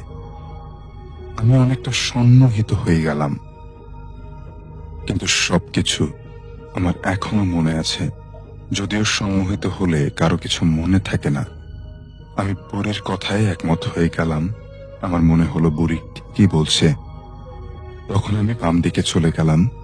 আবার বুড়ি আমাকে বলছে, ফাহিম না, এদিকে না, পাশের রাস্তা দিয়ে তোর বাড়ি। আমি আবারও এর পাশের রাস্তাটায় ঘুরে গেলাম। আমি ওই রাস্তায় প্রবেশ করলাম। ওই বুড়ি বলল, হ্যাঁ ঠিক আছে, এবার এই রাস্তা দিয়ে সোজা হেঁটে চলে যা। আমি বুড়ির কথা মতো সোজা হাঁটতে লাগলাম। বুড়িও আমার পিছনে পিছনে আসতে লাগলো। এই অবস্থাতে আমার ভয় পাওয়ার কথা ছিল, কিন্তু আমি একদম স্বাভাবিক ভঙ্গিতে চলতে লাগলাম, যেন আমি কোনো একটা রোবট, আর আমাকে ওই বুড়ি নিয়ন্ত্রণ করছে। এই রাস্তা দিয়ে কিছুক্ষণ যাওয়ার পরে সামনে একটা ব্রিজ আসলো। বুড়ি আমাকে বলল, ফাহিম ওই ব্রিজের রেলিং এ ওঠ। আমি বাধ্য ছেলের মতো ব্রিজের রেলিং এ উঠে গেলাম। এবার বুড়ি আমাকে বলল, এবার নিচে লাফ দে। আমি এবার দোটানায় পড়ে গেলাম। আমার মন একদিকে বলছে, ফাহিম না, লাফ দিস না, তাহলে তুই শেষ। আবার আরেকদিকে মন বলছে, ফাহিম দেরি করিস না, তাড়াতাড়ি লাফ দে। দেখ বুড়িমা তোর জন্য নিচে অপেক্ষা করছে। তুই লাফ দিলে তোর কোনো ক্ষতি হবে না, তোকে সে ধরে ফেলবে। আমি দেখলাম সত্যি বুড়ি ব্রিজের নিচে পানির মধ্যে দাঁড়িয়ে অপেক্ষা করছে, কিন্তু আমি পানিটা ঠিকঠাক দেখতে পাচ্ছিলাম না। শুধু মনে হচ্ছিল আমি লাফ দিলে বুড়ি আমাকে ধরে ফেলল। আমি নিজে নিজে বললাম, হ্যাঁ ঠিকই তো আছে, নিচে বুড়ি দাঁড়িয়ে আছে, লাফ দিলে কিছুই হবে না। আমি সোজা নিচে লাফ দিলাম। লাফ দেওয়ার পরে আমার জ্ঞান ফিরে এলো। আমি দেখলাম নিচে বুড়ি উচ্চ স্বরে হাঁটছে, তার চোখ দুটি টকবক করছে। আমি ধপাস করে পানিতে পড়লাম। বুড়ি আমাকে চেপে ধরল। আমি আমার প্রাণপণে বাঁচার চেষ্টা করতে লাগলাম। বুড়ি আমাকে চেপে পানির নিচে ধরে রাখলো। আমি কোনো মতে মাথা পানির উপরে তুললাম, আর তখন আজানের ধ্বনি শুনতে পেলাম। বুড়ি আমাকে ছেড়ে দিয়ে চিৎকার করে চলে গেল।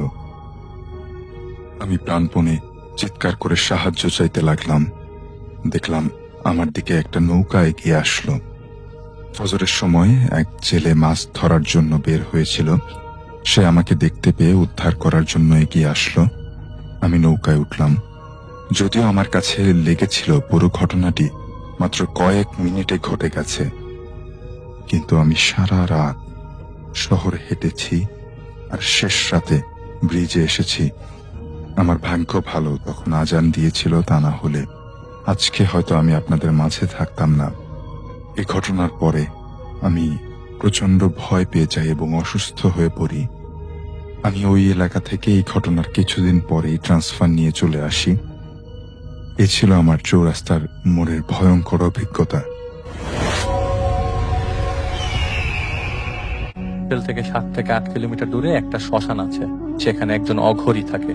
সেই অঘরীর কাছে যেতে, কারণ সেই অঘরী অনেক কিছু পারত। তো প্রথমে ডলি আপু তাকে না করে দেয়, কিন্তু সেদিন রাতে তার স্বামীর সাথে কথা বলার পরে তারা কনভিন্স হয় এবং ডলি আপুর স্বামী বলে, ঠিক আছে, ওই বুয়ার সাথে দুজন মিলে কথা বলবে। সকালে তারা বুয়ার সাথে আলাপ শেষ করে এবং সেই আলাপে ডলি এবং তার স্বামী ঠিক করে যে সে অঘরীর সাথে দেখা করবে। তো একদিন পর তারা সেই শ্মশানে যায়, মূল গেটে দাঁড়ায় এবং সেই বুয়া সেই শ্মশানের পুরোহিতের নাতিকে ডাকে। তাকে নিয়ে যায়। বুয়া প্রথমে সেই অঘরীর সাথে দেখা করে, তারপর বুয়া এসে তাদের নিয়ে যায়। আগে বুয়া তাদের সাথে দেখা করে আসে। তো যাওয়ার সময় বুয়া সাবধান করে দেয় তারা যেন বেশি কথা না বলে এবং যা বলে তারা যেন শোনে। টাকা পয়সার কথা বলা যাবে না, ওরা সাধু, ওরা টাকা পয়সা নাকি নেয় না। তো খালি বাবা ডাকবা সম্মান দিয়ে এতে তারা খুশি হবে। তারা সেই সাধুর কাছে যায়। তো তারা দেখে যে খালি গায়ে শরীরে ধুলাবালি, হয়তো অনেকদিন যাবত গোসল করে না, কালো শুকনা শরীর, এক হাতে হিন্দু ধর্মের শুল। অঘরীটা অন্ধ ছিল, মাথার চুলে জট বাঁধা ছিল। তারা তার সামনে বসে। তো বসার সাথে সাথেই সাধু বাংলা ভাষায় কথা শুরু করে, কি রে বাঙালি, অঘরীর কাছে এসেছিস?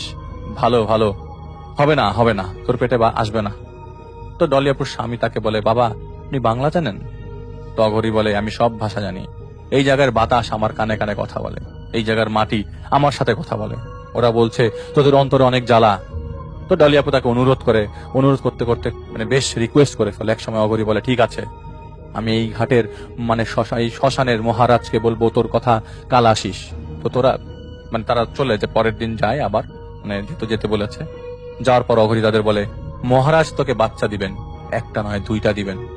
তারপর সেই অঘরি তাদের মানুষের দাঁতের তৈরি মালা, শ্মশানের মাটি ঢেলা, সিঁদুর এবং কিছু সাদা চুন দেয়। তাদের বলে যে সিঁদুর এবং চুন যেন ডলিয়াপুদের বাড়ির আশেপাশে ছিটিয়ে দেয়, শ্মশানের মাটির সাথে শ্মশানের মাটির সাথে মিশানো সেই চুনটা যেন সেই চারিপাশে ছিটিয়ে দেয়, এবং সেই মালাটা যেন বালিশের নিচে রেখে দেয়। তারা যে বালিশে ঘুমাবে, গর্ভের সন্তানের বয়স যখন 1 মাস হবে, তখন যেন এই শ্মশানে এসে একটা পাঠা যেন রেখে যায় সেই শ্মশানের মহারাজকে ভোগ স্বরূপ। সেখান থেকে তারা চলে আসে, এবং ডলিয়াপুর স্বামী আসলে এই দাঁতের মালা দেখে ভালো লাগছিল না শুরুর থেকেই, কিন্তু ডলিয়াপুর চাপে তিনি আর কিছু বলে নাই। তারা সেগুলো নিয়ে রূপগঞ্জ চলে আসে, এবং সেইভাবেই সে চুন, সিঁদুর এবং মাটি ছড়িয়ে দেয়। তারা দাঁতের মালাটা রেখে দেয় ডলির বালিশের নিচে। সেদিন রাতে ডলিয়াপু অনেক আজে বাজে স্বপ্ন দেখেন। এর কিছুদিন পর স্বপ্নে দেখতে পান অঘরীর মতো কেউ একজন তার ঘরে প্রবেশ করে। তার সাথে ছিল ছোট্ট 2টি ছেলে মেয়ে। সেই সময় তিনি শুনতে পান, এই নে, তোকে দিয়ে গেলাম। এবং তখনই ওনার ঘুম ভেঙে যায়, কিন্তু তিনি কিছু দেখলেন না। বেশ কয়েকদিন চলে গেল, ডলিয়াপুর স্বভাব পরিবর্তন হতে লাগলো। একদিন ডলিয়াপু অসুস্থ হয়ে গেল, চেক আপ করে জানা গেল উনি প্রেগন্যান্ট। এতে ডলিয়াপুর পরিবার তো মহা খুশি। কয়েকদিন পর ডলিয়াপু বলছিল সেই শ্মশানে পাঠা দিয়ে আসতে হবে। তো ডলিয়াপুর স্বামী বলে, আরে না, দেখো বলছিল 1 মাসের মধ্যে হবে, 1 মাস তো কবই পার হয়ে গেছে, বাদ দাও। আর ওই মালা কোথায় ফেলে দাও, এগুলি ফেলায় দাও, দরকার নেই। না জানি না কি করে এই সাধুরা। স্বামীর কথায় তিনি একমত হয়ে সেই মালাটা তাদের বাথরুমের টয়লেটে এসে ফেলে দেয়। সেদিন রাতে ডলিয়াপু স্বপ্ন দেখেন সে অঘরীকে। অঘরীর রাগে ক্রোধে রাগান্বিত চোখগুলো জলজল করছিল। সে শুধু তাকে বলে, মহারাজকে অপমান করেছিস, তোর ভোগ তাকে দিসনি, মহারাজ এবার তোকে তোর ভোগ বানিয়ে ফেলেছে। এটা বলার সময় তিনি দেখতে পেলেন তার পাশে বিভৎস এক মূর্তি মুখ হা করে তার মুখে কামড় দিয়ে ভরে। তখনই তার ঘুম ভেঙে যায়। তিনি জেগে উঠে দেখেন সে অঘরী তখনও দাঁড়িয়ে আছে। তা দেখে তিনি খুব ভয় পেয়ে যান। তিনি শুনতে পান অঘরী তাকে বলছে, এই নে তোর সন্তানদের। এটা বলার পর তিনি ছোট্ট 2টি ছেলে মেয়ে তার খাটের নিচে থেকে বের হয়ে তাকে মা মা বলে ডাকতে থাকে। তিনি দেখতে পান সেই বাচ্চাদের দাঁতগুলো শুয়ের মতো দেখতে। এর মধ্যে একটা বাচ্চা তার হাতে কামড় বসিয়ে দেয়, এবং তিনি চিৎকার করে ওঠেন। তার হাতের কামড়ের যন্ত্রণা ছিল বিষের মতো। তো ডলিয়াপুর স্বামী উঠে গেল, দেখতে পেল ডলি মৃগী রোগীদের মতো কাঁপছে, কেঁপে কেঁপে উঠছে। এরপর থেকে তারা অনেক হুজুরের কাছে যায়, এবং কি ডলিয়াপুর স্বামী মাদ্রাজে পর্যন্ত গিয়েছিলেন মাস 3 আগে, কিন্তু তিনি যে জানতে পারেন সেই অঘরী মারা গেছে। এদিকে ডলিয়াপুর দিনরাত সব সময় সেই বাচ্চাদেরকে দেখতে পেত, যেটা আর কেউ দেখতো না। দিনে তারা খেলাধুলা করতো, রাতে তারা ডলিয়াপুকে ভয় দেখাতো। একদিন রাতে ডলিয়াপুর ঘুম থেকে উঠে দেখেন বাথরুমের কল থেকে পানি পড়ার শব্দ। তিনি বাথরুমে যান, যে দেখতে পান সেই বাচ্চা 2টা পানি নিয়ে খেলছে। আর যখনই তিনি বের হয়ে যাচ্ছিলেন, তখনই কোনো কিছু তাকে হ্যাচকা টান দিয়ে বাথরুমে ফেলে দেয়, এবং তিনি বুঝতে পারেন তার পা কিছু দিয়ে বেঁধে ফেলা হয়েছে, এবং তার হাত 2টা সেই ছোট্ট বাচ্চা ধরে রেখেছিল। তিনি ছোটার চেষ্টা করছিলেন, চিৎকার করছিলেন, তার চিৎকার কেউ শুনছিল না। আপনি বোঝেন বাথরুমের মধ্যে কেউ আপনাকে হাত ধরে রাখছে, সেই মানুষটাকে আর কেউ দেখতে পাচ্ছে না, শুধু আপনি দেখতে পাচ্ছেন, মানুষটার হাত ধরে রাখছে, আপনার কি অবস্থা হবে? তিনি দেখতে পান বাথরুমে সেই অঘরী প্রবেশ করলো। তার হাতে লম্বা বড় ধারালো কিছু ছিল, এবং সেই অঘরী বিড়বিড় করে বলছিল। আর তখন সেই বাচ্চারা হাসতে শুরু করলো, পৈশাচিক সেই হাসি। তখন অঘরী তার গলা থেকে সেই ধারালো লম্বা কিছু কেটে দিল। তিনি অনেক চেষ্টা করেছিলেন ছুটে যেতে, কিন্তু তার গলায় অসম্ভব যন্ত্রণা অনুভব করলেন। ফিনকি দিয়ে রক্ত ছুটছিল এদিক ওদিক। ওনার নিজের চেহারাতেই পড়ছিল গরম রক্ত। সেই বাচ্চারা তার হাত ছেড়ে দিলে সে দৌড় দিয়ে তার বাবা মার ঘরে গিয়ে গোঙাতে থাকে। তার মনে হচ্ছিল কেউ তার গলা কেটে দিয়েছে। তার বাবা মা তার হুঁশ ফিরিয়ে আনে। হুঁশ আসার পর তিনি যা দেখেছেন তিনি তা তার মা বাবাকে বলেন। সারাদিন থাকতো ভীত হয়ে, কারণ 2টা বাচ্চা সব সময় তার চারপাশে ঘোরাফেরা করত। এদিকে তিনি তখন গর্ভবতী, অনেক হুজুর দিয়ে চেষ্টা করেছেন। ঠিক এই কথাটা যখন ডলির স্বামী বলছিলেন, ঠিক তখনই জাহিদ ভাই একটা চিৎকার শুনতে পায় ডলিয়াপুর। তিনি চিৎকার করে বলছিলেন, আম্মা আমাকে নিয়ে গেল। ডলিয়াপুর স্বামী আর জাহিদ ভাই দৌড় দিয়ে গিয়ে দেখে যে ডলিয়াপুকে বাথরুমের দিকে কে জানি টান দিয়ে নিয়ে যাচ্ছে, এবং অলরেডি নিয়ে যাওয়ার পরে সেখানে অনেকখানি পা তার ঢুকে গেছে, হাঁটুর কোমরের ভিতরে হাঁটু ঢুকে গেছে। তিনি তাদেরকে তাকে টেনে উঠানোর চেষ্টা করেন। অনেক টানা হেঁচড়া করার পর তাকে ডলিয়াপুর স্বামী এবং তাকে বের করে, তাকে বের করার পরে দেখা গেল যে তার পায়ের মধ্যে কিছু কালো চুল বাঁধা, ডলে হাউমাউ করে কাটছিল, তার পায়ের বেশ কয়েকটা জায়গা কেটে গেছে, তার সেবা শুশ্রূষা চললো। জাহিদ ভাই তাদের উঠোনে বের হলো, কি কারণে এমন হচ্ছে এসব ভাবছিল, তখনই দেখলো সেই ছোট্ট দুটো শিশু যারা আদৌ মানুষ না।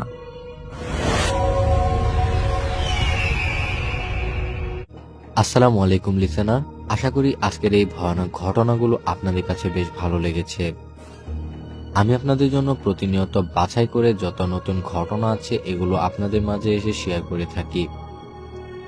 এরকম ভয়ানক ঘটনা পেতে এই চ্যানেলটি এখনই সাবস্ক্রাইব করে সাথে থাকা বেল আইকনটি অন করে ফেলুন, যাতে পরবর্তী ভিডিও ছাড়ার সাথে সাথে আপনারা এই ভয়ানক ঘটনাগুলো আবারও শুনতে পারেন।